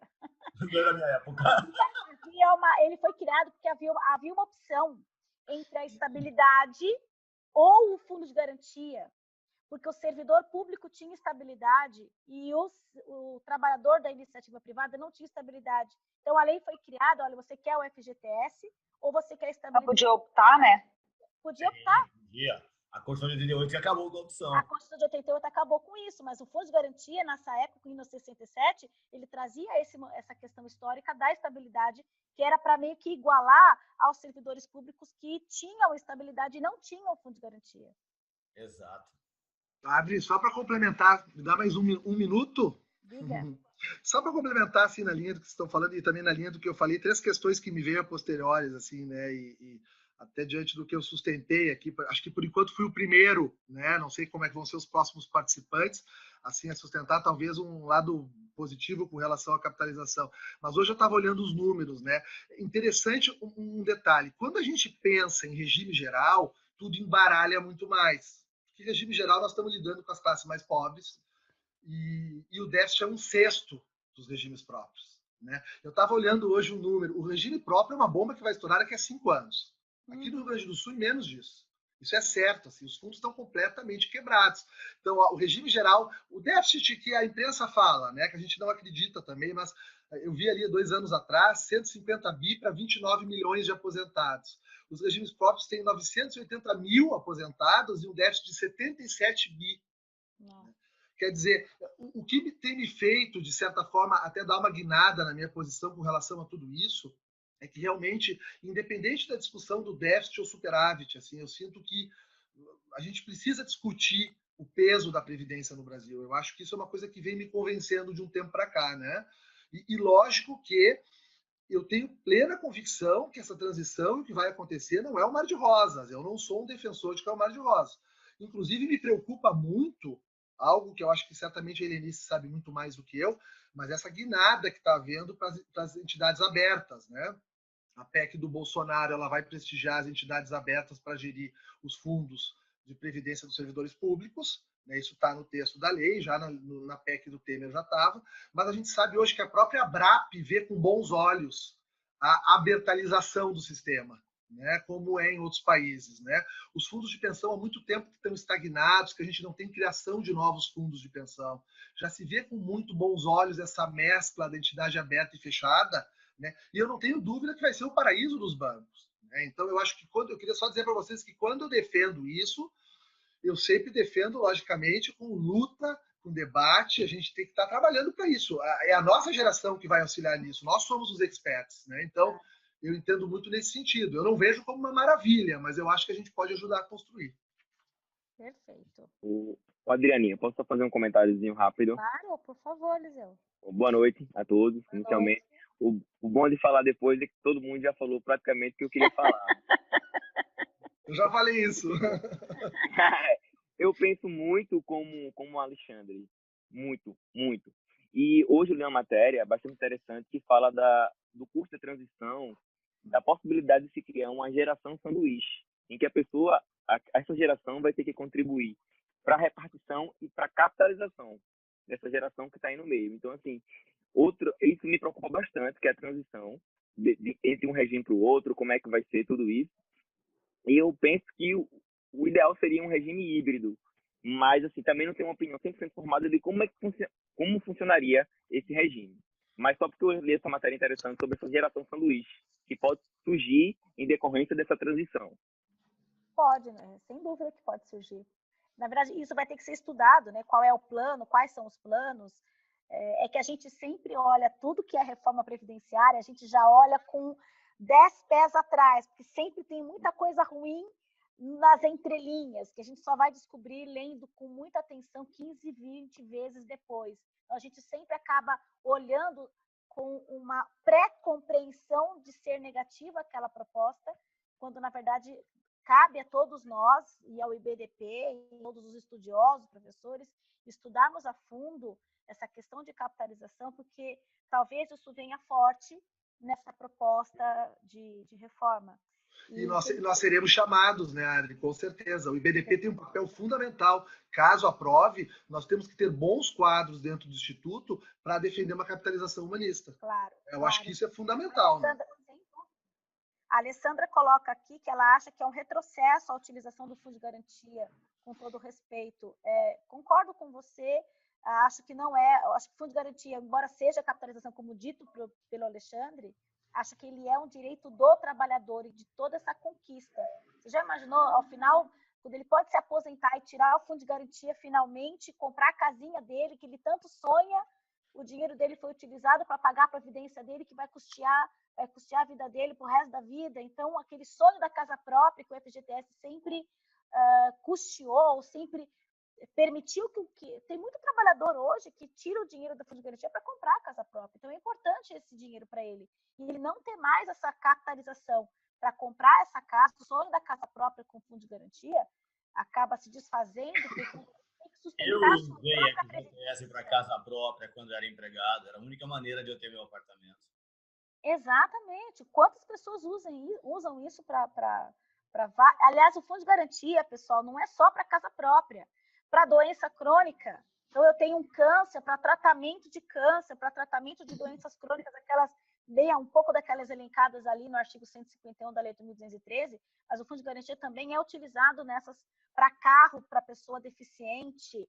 Tem vários objetivos aí, a possibilidade do saque do Fundo de Garantia antecipado. Então, eu acho que usar o Fundo de Garantia não seria realmente o meio mais adequado para você transformar ou fazer essa transição aí na questão da capitalização. Abre só um ponto diante do que comentou a Alessandra. Lógico que a forma como eu enxergo é o seguinte: nós vamos só trocar 6 por meia dúzia. Na verdade, vai se tirar o dinheiro de um fundo, vai se colocar em outro, mas o dinheiro segue inteiramente de propriedade da pessoa, inclusive com mais maleabilidade. Teoricamente, eu tenho mais facilidade, por exemplo, de resgatar, né? Na capitalização, eu tenho mais facilidade até de resgatar, se eu tiver uma doença grave, do que num fundo que às vezes eu não consigo, porque não está elencada no rol, né? Perfeito. Vai ter que haver uma regulamentação. Aí é que tá, Lê, mas eu tiro o dinheiro todo, tá, eu pego o fundo de garantia, eu uso o dinheiro todo lá para comprar minha casa no final da minha vida. E vou viver do quê? Se aquele era a minha capitalização para minha previdência. Mas a capitalização vai te gerar um benefício aos 60 anos de aposentadoria. O fundo de garantia daí foi usado para a previdência? Não, ele vai pegar o dinheiro do fundo de garantia e vai colocar na conta da aposentadoria. E você vai se aposentar aos 60 anos. Esse dinheiro, em vez de receber quando se aposenta pela Caixa, vai receber pelo FUNPRESP, digamos assim, pelo fundo de previdência. Me parece que talvez a contrariedade à utilização do fundo, não sei se estou correto, mas aqui tentando tensionar o assunto, é muito mais uma falta de credibilidade à capitalização, o medo que possa dar errado pela pouca cultura previdenciária privada que a gente tem no Brasil, e a segurança que está lá já há 40 anos, nunca deu problema, né? É mais pela mão do Estado cuidando, né? Vale lembrar que o FGTS já passou por alguns problemas, né? Desde o início dos anos 90, que ele passou a ser corrigido pela TR, ele perdeu o poder de correção monetária. Alguns planos econômicos passaram a perna nos trabalhadores com o FGTS e depois vieram até acordos. O Fernando Henrique fez um acordo com todo mundo para pagar as diferenças. Na época eu saquei 300 e poucos reais de diferença, porque era o que tinha na época da minha conta de FGTS. Mas se o Estado não consegue garantir plenamente nem o FGTS, até na época fez uma contribuição adicional de 0,5% para os trabalhadores de 2000 ou 2006, só para custear esse acordo, e até hoje paga-se 10% a mais na multa rescisória para custear o acordo que já acabou. Ou seja, o Estado não teve condições nem de cuidar disso, ele terá condições de cuidar de uma capitalização para a Previdência. Eu tenho 3 tipos de medo diferentes disso. Eu queria falar um pouquinho sobre isso. Fala rapidinho, que a gente tem que passar para ele. Tá, não, bem rapidinho. Assim, eu acho que tem um problema de confiança aqui. Que olha só, quantos bancos já quebraram? Alguém de vocês teria coragem de pegar todas as suas economias e colocar num banco? Tudinho, assim, você vai colocando todo mês lá. Confiar que o banco vai pagar depois? Não sei. Ah, bom, então vamos deixar o Estado gerir. Bom, aí vem o que o Emerson falou, pior ainda, né? Porque se nós estamos com todo esse problema no INSS, é porque o Estado não cuidou bem do nosso dinheiro, do nosso de um modo geral. Então, realmente está complicado saber em quem confiar. Só queria fazer essa observação. Perfeita a colocação, Jane. Isso aí. Lenice, vamos falar de previdência complementar e capitalização? Vamos. Bora lá. Vamos começar, eu vou fazer uma metáfora. Vamos supor, eu quero comprar um carro, eu vou ter que definir mais ou menos todos os itens do carro. E aí eu vou ter várias formas de pagar esse carro. Eu posso fazer um consórcio, eu posso pagar uma vista, eu posso fazer um leasing. Puxando essa metáfora para o direito previdenciário, eu tenho que ver qual benefício eu quero e eu tenho 2 formas de pagar esse benefício, adotar um regime de repartição ou um regime de capitalização. Então, os regimes obrigatórios, eles usam, a gente sabe, que é o regime de repartição. Esse regime de repartição está um problema delicado hoje em dia, tendo em vista toda a mudança que a gente está tendo no mundo. Relação de trabalho, né? As pessoas estão vivendo mais. Então, todo esse negócio, esse sistema vai ter que ser repensado. E aí você tem um sistema de capitalização. No Brasil, a gente tem o regime de previdência complementar que trabalha com o sistema de capitalização. O regime de previdência complementar ele pode ser ou entidade fechada ou entidade aberta. Entidade fechada são os bancos e aberta porque todo mundo tem acesso. Ou as entidades fechadas que são os fundos de pensões. Os dois trabalham com sistemas de capitalização.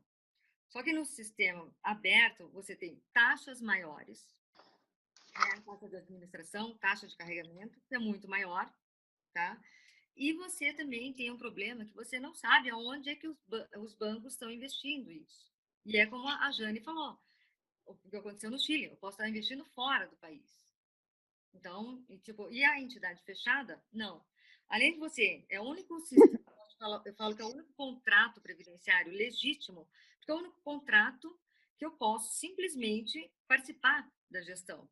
E é o que a Jane falou agora, o problema da confiança. Você vai confiar nos bancos? É regime aberto. É entidade aberta de previdência complementar. Claro que ninguém vai confiar e ninguém confia no banco, porque quem vai estar ganhando mais é o banco. Se você fizer uma simulação, você vai ter que, para você ter mais ou menos o mesmo benefício, o valor de benefício, você acaba contribuindo quase o dobro para o banco, para ter o mesmo benefício do que a entidade fechada. A entidade fechada, sim, ela simplesmente, ela tem a capitalização, quando você faz o acúmulo, essa poupança, você tem que investir, você vai investir no mercado interno. Então, assim, a gente vai poder decidir onde é que vai ser aplicado esse dinheiro, em que empresas vão ser. E isso está na decisão. A grande vantagem é que o participante, a pessoa, vai poder participar dessa gestão. Essa reforma que vai vir, nós vamos ter que discutir qual tipo de capitalização. Vai se abrir para os dois regimes, tanto abertas quanto fechadas. Quando teve agora a reforma trabalhista, a gente acaba, médio e longo prazo, mais ou menos também acabando com as entidades fechadas. Por quê? Porque a entidade fechada ela é fechada por causa do vínculo empregatício. Quando você flexibiliza o vínculo empregatício, você também acaba, ao longo tempo, médio e longo tempo, praticamente extinguindo esses fundos. Mas a entidade fechada, ela está se reinventando. Ela está se reinventando a partir de 2001, quando você fala das entidades fechadas de classe. É que nem a OAB-Prev, a gente tem algumas entidades fechadas. Então, essa vai ter que ser... eu acho que a educação previdenciária tem que ser nesse sentido. Outro fato que aconteceu, importante para as entidades fechadas, para esse sistema, é o que aconteceu com a ABRAP, que abriu o Fundo Setorial ABRAP. Esse Fundo Setorial ABRAP foi aberto em 8 de novembro do ano passado, foi ali, ontem. O que esse Fundo Setorial diz? Ele abre a possibilidade das entidades, então a entidade fechada vai ter que aderir a esse fundo setorial, mas ele abre a possibilidade da até a terceira geração ligada ao participante poder participar dessa entidade. Então, assim, o setor de previdência das entidades fechadas, ela também está se reinventando. Então, quando agora tiver a reforma, nós vamos ter que pensar e o povo vai ter que ver para qual lado eu vou, a aberta ou a fechada. Isso vai depender muito, eu acho assim, que cabe ao Instituto nessa parte, é a educação previdenciária. Educação previdenciária para o pessoal começar a entender e ver esse outro lado, sem preconceito, como o próprio Wagner Valera fala, examinar esse sistema sem preconceito. Essa parte da entidade fechada, ela tem completamente também o caráter solidário e social. Ela é sem fins lucrativos. Então, tudo que eu investir na entidade fechada, ela vai voltar, vai render para a poupança do próprio participante. O que é a entidade aberta dificulta muito mais isso. Não é tudo que ele investe vai para a poupança dele. Na entidade fechada, sim, vai. Então, eram mais ou menos só essas colocações que eu gostaria de colocar. O problema é a confiança no banco, né? É aquilo mesmo que a gente vai confiar no banco, mas a gente não sabe. A gente faz uma previdência privada hoje no banco, a gente não sabe onde o dinheiro é investido. Se o banco investir num lugar fora, por exemplo, e aquelas ações caírem ou tiver algum problema, nós vamos ter um problema enorme com relação a isso, né? As entidades fechadas não estariam necessariamente ligadas a banco. Você pega várias entidades fechadas que não estão ligadas a banco. Tem várias empresas que têm entidade fechada e não são ligadas a banco. Ela tem personalidade jurídica própria, é diferente, é distinto. Agora, aberta, sim, aberta, a entidade aberta é banco. Uhum. Adriane, posso fazer um comentário? Claro. Veja, como o Alexandre falou, isso é tudo muito incipiente. A gente precisa ver o que vem por aí e temos que botar todas as cartas na mesa e pensar nesses detalhes todos. Como eu comentei antes, em resposta ao teu questionamento, um regime de capitalização complementar ao que nós temos hoje, da forma como disse o Alexandre, é interessante, é útil, é eficiente, né?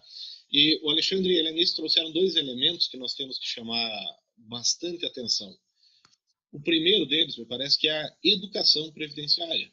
O que nós temos historicamente no Brasil é uma deseducação previdenciária. Nós somos levados a desacreditar na previdência social, na previdência privada, em tudo que se pode, né? Então, nós precisamos trabalhar uma cultura previdenciária. Estou vendo aqui os comentários no chat aqui. Se a gente pensar num sistema, que o sistema público vai adotar um regime de capitalização, me parece que nós temos que esquecer a ideia que nós temos hoje na previdência privada de que você possa chegar lá e acessar o teu saldo total. Porque isso não faz sentido.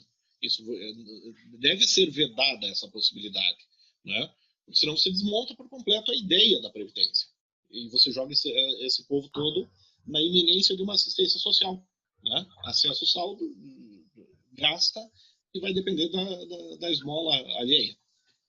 Então, não é tão simples como imaginar que a gente vai jogar tudo no que nós temos hoje. Nós vamos ter que construir um modelo novo, um regramento novo. E um outro ponto que o Alexandre tocou, que confirma o que eu falei antes. O Alexandre falou da estagnação do surgimento, do desenvolvimento das instituições de previdência complementar, em especial as fechadas, né, nos últimos anos. E por que isso acontece? Porque nós temos um desmantelamento do mercado de emprego. Os fundos de previdência, eles têm origem nos grupos de trabalho, né, no grupo da empresa Triquês, ou no grupo da família Lemes, ou assim por diante, né? A partir do momento que esses grupos de emprego se desmontam, e é isso que nós não temos mais o ponto de união, o ponto de identificação, né? O que nos faz investir na OABPrev? É que nos identificamos como iguais enquanto advogados, mas isso está cada vez menor. Nós nos vemos cada vez menos como iguais, como equivalentes. Então, a tendência, eu concordo completamente com o posicionamento da Helenice, mas a tendência, me parece, que a gente vai migrar basicamente para regimes de previdência capitalizada aberta. Né? Com os bancos e seguradoras. Exatamente. Nitidamente no mercado financeiro. E aí fica difícil fazer essas limitações que a Helenice comentou, porque eu acho que fazem todo sentido nessa lógica, mas acho que é difícil transpor isso quando a gente jogar o universo populacional brasileiro todo num regime de capitalização, né? Fábio, deixa eu só apimentar, falar a Helenice talvez saiba disso. Hoje o presidente da ABRAP é funcionário do Mongeral, né? Ele é advogado, foi presidente da OABPrev de São Paulo, né? A tradição na ABRAP é todos os presidentes serem presidentes de fundo de pensão, né? Uhum. E eles vão para a ABRAP, a Helenice certamente sabe melhor que eu isso. Ele foi o primeiro presidente que alcançou a presidência da ABRAP sem ser mais presidente de nenhum fundo de pensão. E hoje ele é um empregado de ouro da Mongeral e é o presidente da ABRAP. Quer dizer, está muito claro hoje para mim no mercado esse movimento, né, das entidades abertas, abocanhando todo o mercado, e vejo os fundos de pensão já sedimentando isso também, né? Sim. E aí o cenário fica mais difícil ainda, né?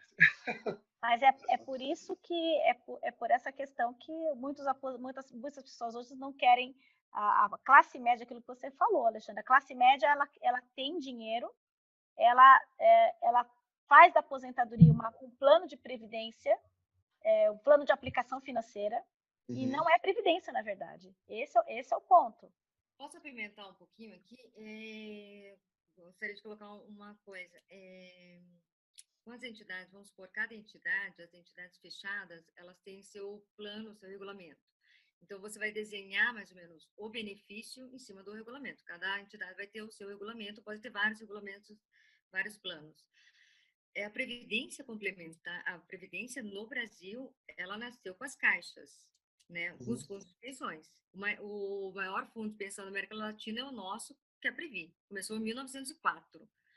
Então, assim, a capitalização com fundo de pensão dá certo. Outra coisa que eu vejo também que eu poderia, tem que ser trabalhado isso, mas tem que ser aprofundado esse estudo, é no seguinte sentido: as categorias de classe poderiam inventar o seu plano, o seu desenho, o seu regulamento, e desenhar mais ou menos. E aí eu acho que, na verdade, a legislação iria ficar mais próxima da realidade. Vamos supor, eu tenho o plano dos eletricistas, que são atividades especiais, entende? Mas aí eu posso ter uma legislação mais próxima também da realidade. Mas se eu pegar uma entidade fechada e fazer um plano para eles, sem fins lucrativos, eu posso desenhar um plano nesse sentido e não jogar para banco, entendeu? Porque você vai ter um contrato não tão específico assim. Isso poderia, inclusive, penso, Lenice, ser um novo papel dos sindicatos. Pode. Que tem papel agora, né? Sim, que são os instituidores que a gente fala, mas também que são fechados. Sim. Pode vir para os sindicatos, cooperativas. Você tem outras entidades que podem fazer os instituidores.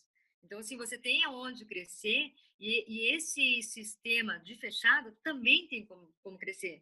E era uma coisa que eu e o Alexandre, a gente sempre pensa muito parecido, a gente já conversou sobre isso. Assim, as entidades fechadas, elas estão estagnadas. Então, com essa reforma, vai vir também dar um chacoalhão nesse sistema. Tem muita coisa para ser questionada, inclusive também com o teto, porque quando você tem, vamos supor, um plano, um regulamento, você eu tentei fazer analogia. Você escolhe um carro, você escolhe mais ou menos os itens. Essas entidades, uma reforma também vai balançar agora os fundos de pensões, porque o desenho já estava feito, vai ter toda uma mudança.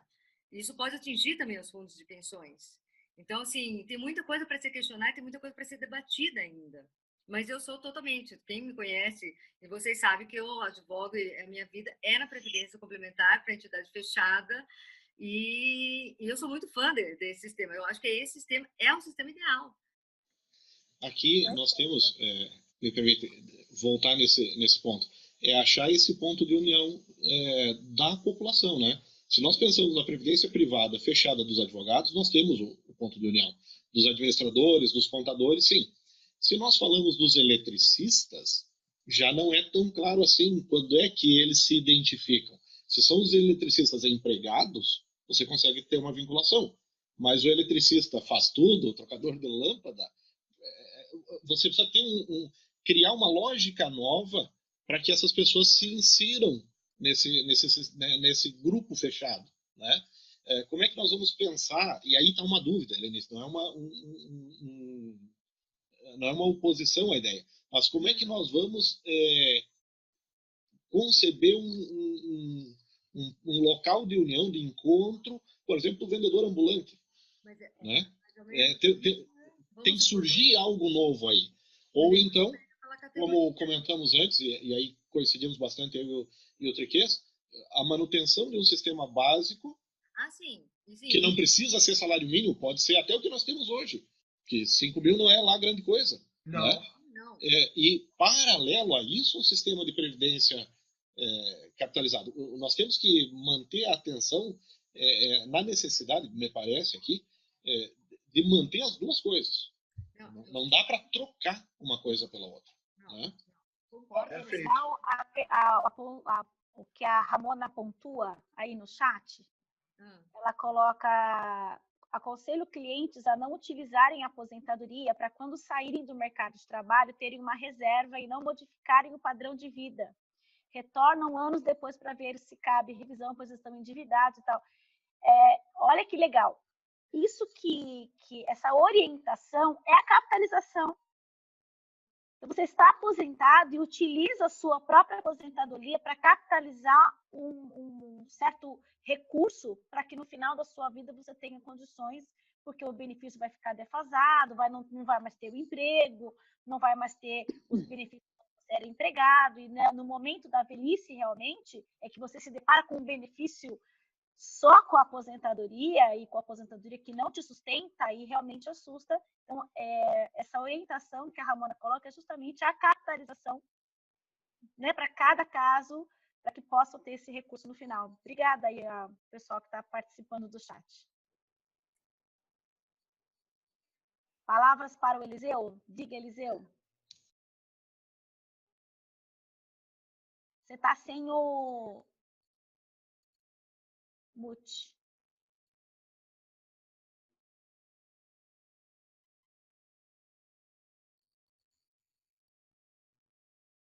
Não. Eu tá mudo, eu tô tentando desmutar ele, não tô conseguindo. Vivi, eu também tô tentando, está todo mundo apertando o botãozinho dele. O mute a gente não consegue. Ele tá gesticulando lá. uma pessoa só, vai. Eu nos bastidores vou tentar ser sozinho agora. Vamos lá. Vai lá, Vivi. Tá, você quer falar então, Diego, enquanto a gente tenta resolver o problema do Eliseu?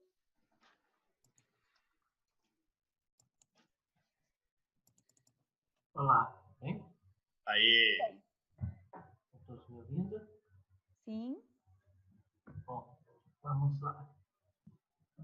Adriane, fala alguma coisa só para ver se estou te ouvindo. Oi, estou escutando? Beleza, vamos lá. Enquanto a gente resolve, espero o Eliseu, queria parabenizar vocês e nós do BDT por ter feito esse seminário, né? Que muitas vezes pode ter impactado a muitos que assistiu, justamente por nós termos essa nova visão de que a capitalização é algo inafastável atualmente no nosso direito previdenciário, é algo inafastável dessa nova reforma que virá. Tem muita gente já reclamando, falando que a nova proposta do governo em exercício, né, do governo Bolsonaro, foi pior que a do Temer. De fato, você tem que ver o que é pior para você. É pior porque teve a ideia da capitalização, é pior porque vai aumentar o tempo de contribuição e a idade. Na verdade, não tem um pior ou melhor, foi o que o Alexandre falou.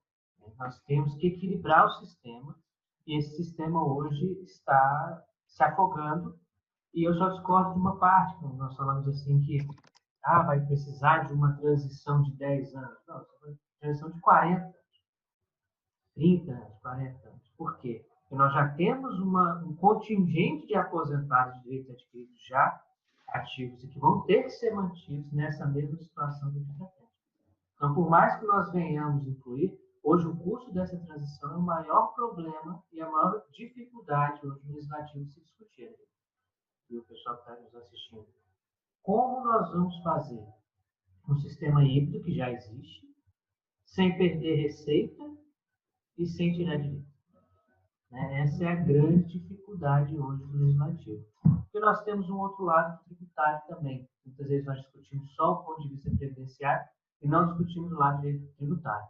O empregador vai pagar 2 vezes? Esse regime capitalizado terá a contribuição do empregador e paritária do empregado? Como isso vai funcionar? Então, todas essas discussões ainda estão muito frescas, né, para o legislativo, e nós precisamos aprofundar. Eu acho que nós, especialistas, devemos aprofundar cada vez mais, estudar mais previdência complementar, mais a capitalização, até para ajudar isso a operar. O que nós nos preocupamos é o seguinte: nessa proposta vazada, né, esse trem que saiu aí segunda-feira, que assustou todo mundo, né,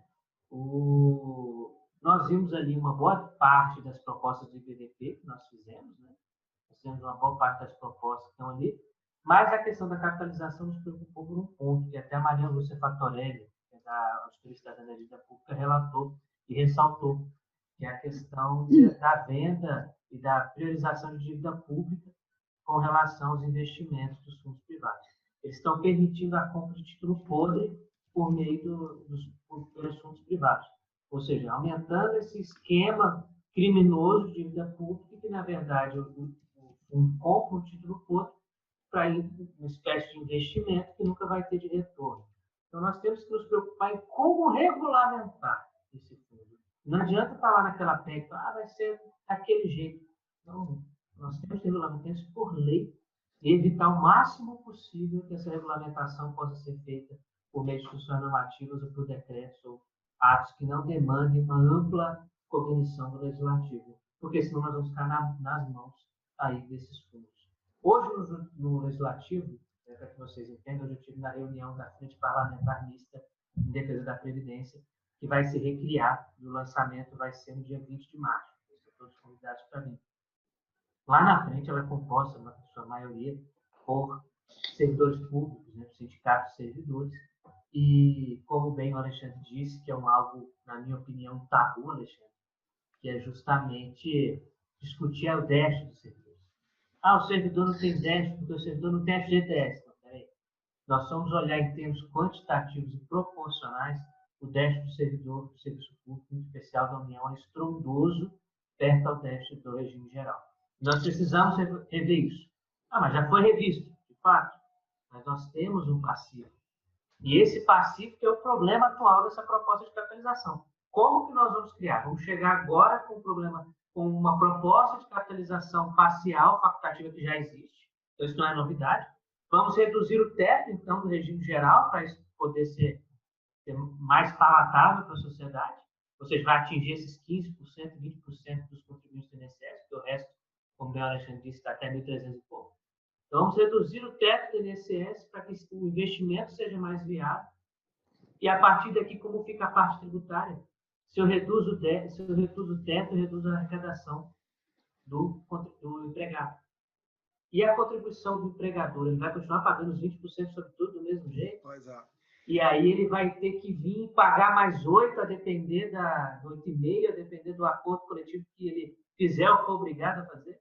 Então, nós estamos falando de um aumento indireto de arrecadação e de uma perda direta de arrecadação. Tá? Então, aí, até considerando os termos da emenda 95, que foi aprovada, a famosa PEC do teto dos gastos, nós não poderíamos discutir isso como nós estamos discutindo agora. Como que isso vai ser feito? Ninguém tem a receita do bolo. Ninguém tem a receita do bolo. Isso não pode ser feito de hoje para amanhã. Né? Vir uma PEC já agora, prematura, sair daqui nessa que veio segunda-feira, vai funcionar assim, não vai. Nós temos que regulamentar como vai ficar a parte tributária, quem vai arrecadar, quanto vai arrecadar, qual vai ser o impacto do aumento de receita, do aumento tributário, qual vai ser o impacto do excesso, quanto que nós vamos perder. E outra, se eu pensar do outro lado, os novos que entrar, que tem uma linha hoje no legislativo de que os novos que vão entrar no regime passariam a ter a capitalização no estado mínimo de repartição simples, que seria o salário mínimo, e a capitalização aí como uma pseudo-obrigação, certo? Mas e esse pessoal que já está recebendo? Nós vamos assassinar a repartição simples? Esse pessoal que já está recebendo vão passar a contribuir sobre a aposentadoria, como fizeram com o regime próprio? Como é que nós vamos resolver essa celeuma? Então, isso, como eu disse para vocês, é prematuro. É uma discussão que nós temos que aumentar e eu creio até que nos unir ao grupo de tributaristas, né, especialistas na área, para tentar chegar num consenso, numa espécie de proposta que possa nos trazer maior conhecimento. Mas, de fato, o que se pensa é o seguinte, tá, pessoal? Todos já entendem o sistema híbrido. Todos já sabem que o sistema está insustentável, todos já sabem que a gente está digitando, né? Todo mundo sabe que o sistema de repartição simples está falido, existe o déficit, esse argumento do déficit não cola mais, não tem como nós dizemos que ele vai voltar ou que amanhã o sistema vai se recuperar, não vai, porque o déficit é muito alto, né? E nós precisamos criar esse ponto de equilíbrio, como o Alexandre disse. É um sistema híbrido que possa acobertar os dois lados. Obviamente, a oposição hoje, encabeçada pelo PT, eles somam 97 deputados na Câmara, não é o suficiente sequer para barrar uma PEC. Então, o que nos preocupa é isso. É a falta de conhecimento aliada à irresponsabilidade da prematuridade de um projeto sem discussão. Tá? Então, vindo uma PEC, a oposição não vai conseguir barrar e nós não estamos maduros para uma discussão de aprovação desse projeto. é a maior preocupação que nós vimos hoje. E a segunda maior preocupação é justamente a questão da utilização para fins pessoais. Como acabei de citar a questão da dívida pública. Vamos abrir aí um fundo, todo mundo vai investir, o Brasil vai ser o país das maravilhas. Só vamos esquecer que 80% dos segurados não vão conseguir poupar mais do que isso. Então, nós estamos tratando de 20%. Nós estamos tratando 20% de uma sociedade com muita fé, de 20% de uma sociedade que vai conseguir poupar. Então, a questão do déficit do regime geral ainda não vai ser solucionada. E vai sobrar tudo para assistência, né? Vai sobrar tudo para assistência. Não havendo contribuição, não havendo trabalho, todo mundo na... E outra, se a reforma da Previdência for tão ruim, ela vai desestimular ainda mais a formalidade, vai aumentar a informalidade, vai diminuir, como já está diminuindo a cada dia, a credibilidade no sistema. As pessoas não vão querer pagar. Eu atendi várias pessoas já no meu escritório que não querem pagar a Previdência Social, que preferem pagar no banco, a Previdência aberta, porque elas não estão numa empresa para ter uma Previdência fechada. Vão ao banco, preferem pagar no banco, e eu explico, olha, a Previdência, por pior que ela seja, ela tem mais benefícios que qualquer previdência complementar. Nenhum plano de previdência complementar, aberto ou fechado, tem o número de benefícios que a Previdência Social hoje tem. E muitas pessoas só pensam na Previdência como plano de aposentadoria. Por isso que a ideia que o Alexandre colocou aqui da repartição para as pessoas mais pobres e a capitalização para as pessoas com mais dinheiro, porque isso já está acontecendo. As pessoas pagam aquela previdência porque são obrigadas a pagar, não tem saída quando hoje a fiscalização está cada dia mais acirrada, mas as pessoas com dinheiro já têm uma previdência privada. Ela já tem a previdência pública. Ela não está esperando a pessoa viver da previdência pública de jeito nenhum, porque ela está tão desacreditada que ninguém mais quer pagar.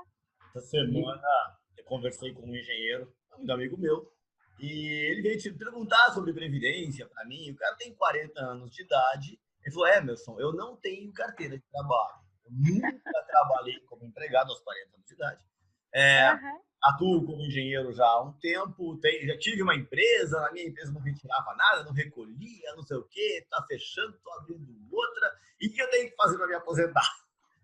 40 anos de idade, nunca contribuiu para a Previdência Social. Eu tenho certeza que ele não é caso isolado. Não, claro que não. Nós temos que ver uma questão aqui também, rápida.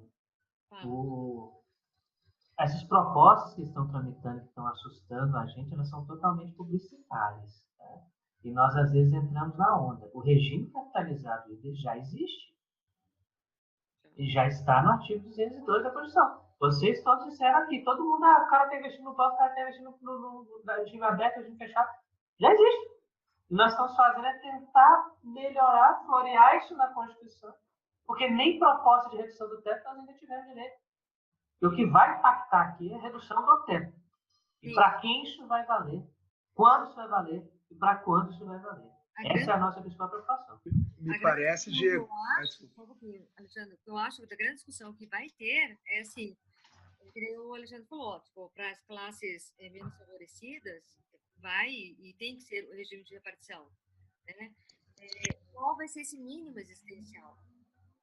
Entendeu? Qual vai ser o mínimo? E o restante vai ser capitalização. Mas qual seria esse novo teto do INSS? Você tem propostas de 2.200 que vai até 3.800. Vai ter uma... Nós estaríamos confundindo o assistencialismo com a Previdência. Esse mínimo existencial, de acordo com o que ele colocar na Previdência, é de meio salário mínimo, tem algumas propostas. Para forçar a capitalização. Isso é assistencialismo. E qual é o efeito, o custo para o Estado no futuro disso? Porque isso amanhã vai virar assistencialismo. Não nos enganemos com isso. Nós estamos falando de 80% de uma sociedade. Sim. Os 20% eles já estão resolvidos. Eles só precisam ser melhor orientados a investir. Os 80% que é o problema. Vamos capitalizar para esses 80%, vamos reduzir o teto para meio salário mínimo, e o PPC como é que fica? O PPC vai ser extinto?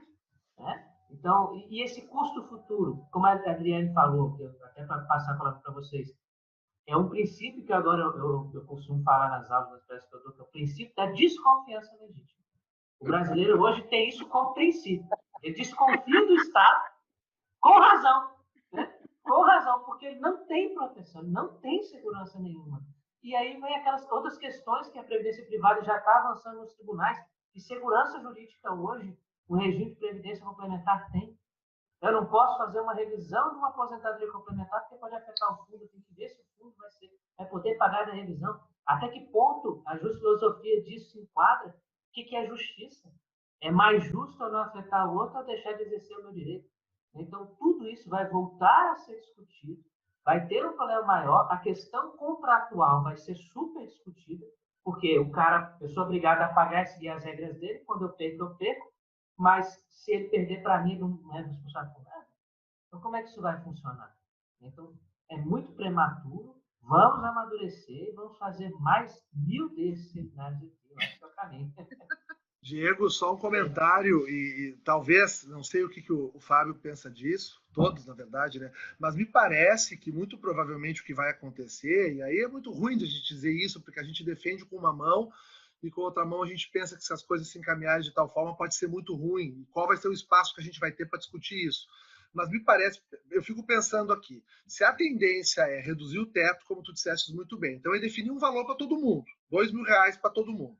Se as aposentadorias vão estar calcadas no ideal de uma idade, né? Não é melhor pagar 2.000 para todo mundo e tributar indiretamente? Chegou aos 60, paga 2.000. Mas aí tu tá querendo transformar o Brasil na Suíça. Não, tu entende? Me parece que o que o governo... Eu acho que a proposta da FIP é a proposta do Banco Mundial, né? Me parece que talvez essa ideia da capitalização, porque vai ter a capitalização, que é aquela para os mais ricos, vai ter aquela coletiva de 2 a 8 mil reais, então vai ter um papel social também na capitalização para esse grupo intermediário, né? E vai ter a repartição para os mais pobres. Me parece que essa repartição, invariavelmente, ela vai acabar assim. Ela vai acabar numa renda mínima universal, né? Em que a pessoa, ao chegar à idade, recebe. Porque, do contrário, os benefícios... Hoje esses benefícios previdenciários, eles já se confundem com a LOAS. Sim. Né? Às vezes a gente perde o auxílio-doença para uma pessoa com 60 anos, a gente caminha a LOAS e ganha. Às vezes é uma válvula de escape para a gente conseguir um benefício para a pessoa, porque ela perdeu na via securitária, a gente vai para assistencial. Então, hoje já tem essa confusão. Eu vejo que, muito provavelmente, a ideia do governo é trabalhar uma ideia de renda mínima. E aí vai ser uma repartição, mas vai acabar com todo o nosso métier, né? Lamentavelmente. Ele tem que desmotivar o assistencialismo. Ele tem que desmotivar o assistencialismo. Porque hoje o assistencialismo ele é motivador da não contribuição. É que eu vou pagar se amanhã eu vou receber a mesma coisa, só um 13º. Ele tem que desmotivar o assistencialismo sem tomando cuidado com a ordem social. O assistencialismo também é mantenedor dessa ordem. Nós não só podemos virar e falar, põe o assistencialismo R$200. Você vai desordenar a sociedade. A sociedade desordenada não cresce economicamente. Eu concordo, Alexandre, que os 2.000 seria uma ideia bacana. Você disse até uma das propostas, que seria uma repartição simples aí, de até meio salário mínimo ou um salário mínimo, de um salário mínimo a 2.400, que é a proposta deles, uma capitalização gerida pelo Estado, né, pela União, e aí você teria, acima dessa faixa, uma capitalização privada. Que é a proposta do Tafner, né? Exatamente. Isso. Mas hoje cresce muito, gente, a ideia da capitalização ser gerida pelo Estado, tá? Porque você evitaria esses problemas do lucro. Onde sempre tem lucro, tem problema. E tem alguém, em especial no Brasil. Nós vemos Brumadinho, vemos Mariana, vendeu a empresa para dar lucro, beleza, eu só vou ver o lucro. Eu não vou nem tomar cuidado para ver se a barragem não vai rachar. Né? E isso vai acontecer. Pessoal, o Leonardo queria fazer uma pontuação, um contraponto. Tudo bem, Léo? Seja bem-vindo. A gente não está te escutando. Ah, não estou escutando? Agora tá. Agora sim. Bora. Agora não. Não estão escutando? Agora sim. Vai, bora lá. Sim. Boa noite para todos aí. Quero parabenizar também os idealizadores, né, desse evento aí, que está excelente. E eu queria, na verdade, só fazer 2 apontamentos rápidos, que me parece que existe uma ligação interessante entre a reforma trabalhista, a reforma previdenciária e uma necessária reforma tributária, né? E aí, falando da reforma trabalhista, tem um aspecto da reforma trabalhista que foi alterado, que é bem interessante, que é trazer um regime trabalhista diferenciado para quem ganha mais do que o dobro do teto da Previdência Social. Né? Vocês estão por dentro disso, que aquele que tem um salário acima de 10 mil reais, ele tem um tratamento jurídico diverso daquele que é o assalariado, que é aquela situação da negociação com o patrão, da pejotização e futura discussão de reconhecimento de vínculo, que até me parece uma coisa absurda, né? Alguém que ganha 20, 30 mil reais, trabalha para um hospital, trabalha para uma grande empresa e mais tarde alega hipossuficiência para discutir, por exemplo, um reconhecimento de vínculo. E me parece que a reforma da Previdência ela pode usar um argumento parecido quando trata dessa categoria de piso salarial, de menores salários, de menor capacidade econômica, né, de diálogo, menor capacidade técnica de poder aplicar os seus investimentos ou entender o que é uma capitalização, e aí vai de encontro, com certeza, com tudo aquilo que a gente está escutando aqui, que é um regime gradativo, misto, híbrido, atendendo, né, as diferentes parcelas, né, da sociedade em termos de capacidade técnica. E o segundo aspecto que eu falaria da questão da transição para um regime de capitalização e a necessidade de um caixa para isso, me parece que a reforma tributária, ela talvez seria um espaço para solucionar esse problema. Né? A gente fala hoje há quantos anos da ausência da regulamentação do imposto sobre grandes fortunas, da ausência de tributação dos dividendos. Eu acho que tudo isso passa também por uma análise de fortalecimento e de financiamento, né, do sistema todo nesse período de transição, e não consigo imaginar que a reforma tributária não seja extremamente importante e fundamental para equacionar essas contas. Existe uma PL hoje que tramita no Congresso Nacional, 2 PLs que tratam da regulamentação das grandes fortunas, por exemplo. Depois vocês podem dar uma olhada lá com calma, mas o estudo, né, econômico dessas PLs mostra que se houver tributação de 3%, 4%, né, das pessoas no Brasil, que são as detentoras daquilo que seria o conceito de grandes fortunas, e tributando pouco, é uma tributação que vai de 1% a 2,5%, se eu não me engano, isso gera um caixa de 100 bilhões por ano, a mais, né, de reserva, enfim, financeira, né, orçamentária, que pode ser destinado, por exemplo, para fazer essa transição aí da reforma da Previdência. Então, eu acho que a gente tem que trabalhar também a importância da reforma tributária. A gente sabe que ela não vai acontecer junto com a reforma da Previdência, mas tem que ser, de repente, já utilizado esse argumento para uma moeda de troca mais tarde, para que ela venha equacionar esse problema financeiro. Porque não adianta eliminar todo o recurso do Fundo de Garantia, que hoje ele não garante nem 2 anos de sustentação, né, do sistema de repartição simples, e mais tarde o que vai acontecer? Vai continuar o conchavo, né, parlamentar do Congresso de não aprovar aquelas questões que são efetivamente cruciais, que hoje só acabam contribuindo para uma concentração de renda enorme. Né? O Brasil, mundialmente, é um país extremamente desigual, né, de uma concentração de renda que só aumenta. Os bancos, agora o Itaú acabou de anunciar historicamente o maior lucro dentre os bancos privados. Quer dizer, num momento de crise, de desigualdade social, de altíssimo desemprego, vem o Itaú e abre as contas falando que teve o maior lucro da história no sistema financeiro brasileiro. Então, está na hora de também começar a contar esses números e usar, né, como argumento também que a reforma da Previdência é responsabilidade de todos, não só dos trabalhadores que são detentores do Fundo de Garantia, né, mas sim os grandes responsáveis pelo grande capital desse país. E se essas pessoas estão hoje ganhando tanto dinheiro e a renda está sendo tão concentrada, está mais do que na hora de aprovar uma medida tributária que venha a tirar um pouco desse pessoal e que vai contribuir muito. Veja, 100 bilhões por ano é a pasta de educação ou a pasta de saúde no país. Quer dizer, é 100 bi.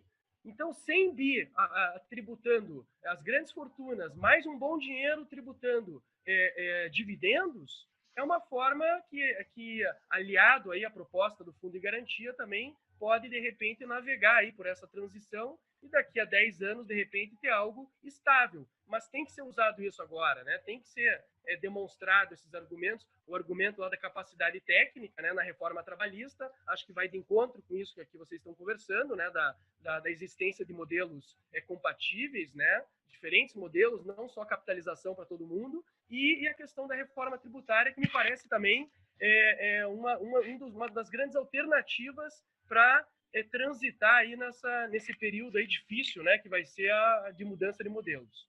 Era só isso que eu queria pontuar. Não sei se todos escutaram ou não, espero que tenham escutado.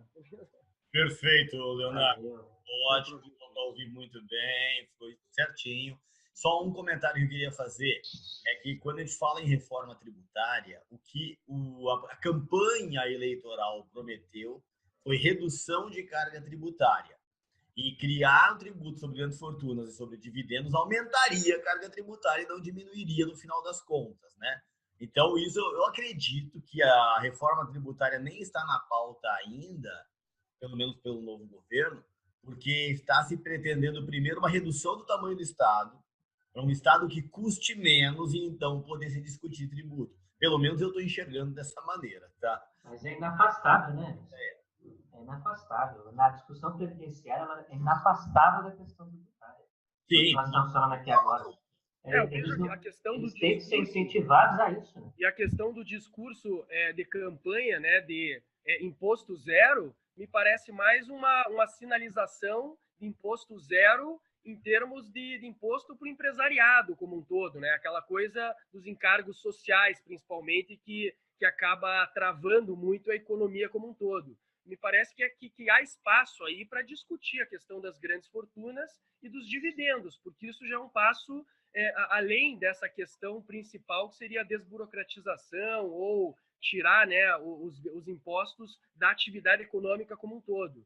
Né? A gente está falando de algo que é discutido, a questão das grandes fortunas e dos dividendos, há muitos anos se discute isso, não é uma coisa atual de campanha, né? Pelo contrário, me parece que é o momento de voltar a discutir isso agora. Né? Em nenhum momento na campanha se falou que não vamos tributar grandes fortunas ou vamos tributar dividendos. E agora, diante dessa necessidade aí premente financeira, efetivamente de uma transição que o governo está mostrando que não vai ser fácil e que o fundo de garantia não vai ser suficiente, acho que está na hora da gente estimular esse debate e tentar arrancar o máximo que a gente puder de evolução legislativa nessas matérias. Né? Perfeito. Muito bem. Pessoal, eu sei que o papo tá bom, eu sei que a gente ficaria aqui até amanhã, mas nós vamos ter que encerrar, já deu aí o nosso horário. Eu queria ver se alguém quer fazer alguma consideração final. Fábio, Alexandre, Jane, Eliseu. O Eliseu, coitadinho, não conseguiu falar. A gente não conseguiu te ouvir. Queria fazer um comentário, Adriane. Emerson, diga. O Ciruli colocou agora há pouco que há uma tendência muito forte de que, se houver capitalização, ela seja gerida pelo Estado e não pelas entidades financeiras, bancárias, etc. Só para a gente eu fechar minha participação aqui com uma piadinha adaptada do Danilo Gentili, que, fazendo uma adaptação da piada dele, ele fala que nos grandes países as pessoas são roubadas pelos bancos, os países capitalistas, os países socialistas, as pessoas são roubadas pelo governo, e o grande sonho da vida dele é, no Brasil, ser roubado só por um dos dois. Obrigado, gente. É verdade. É verdade. Pessoal, muito obrigada. Então, Léo, obrigada aí pela sua participação. Valeu. Quero agradecer a Viviane por ter disponibilizado esse espaço para nós. Muito legal isso, de enxergar todo mundo e falar ao mesmo tempo, sem precisar sair de casa, cada um aí na sua casa, no conforto do seu lar, uns comendo muito, né, Emerson? Outros não comendo nada. Mas muito obrigada a todos, Vivi, obrigada por disponibilizar esse espaço de debate. Eu acho que o debate é isso, é ouvir a opinião das pessoas, é o estudo. O IBDP precisa desse debate. Precisamos nos reunir mais vezes, ver se a gente consegue organizar outros temas. outros seminários, fazer de repente um desses por mês. Acho bem interessante, a gente estabelece um tema, abre ao debate e a gente consegue todo mundo se enxergar, participar e levar mais informação para os nossos associados. Obrigada para os associados, a todo o pessoal que se inscreveu e ficou aí conosco todo esse tempo, nos ouvindo, participando. Muito obrigada a todos vocês. Obrigada a todos, tá bom? Boa noite, obrigado e parabéns.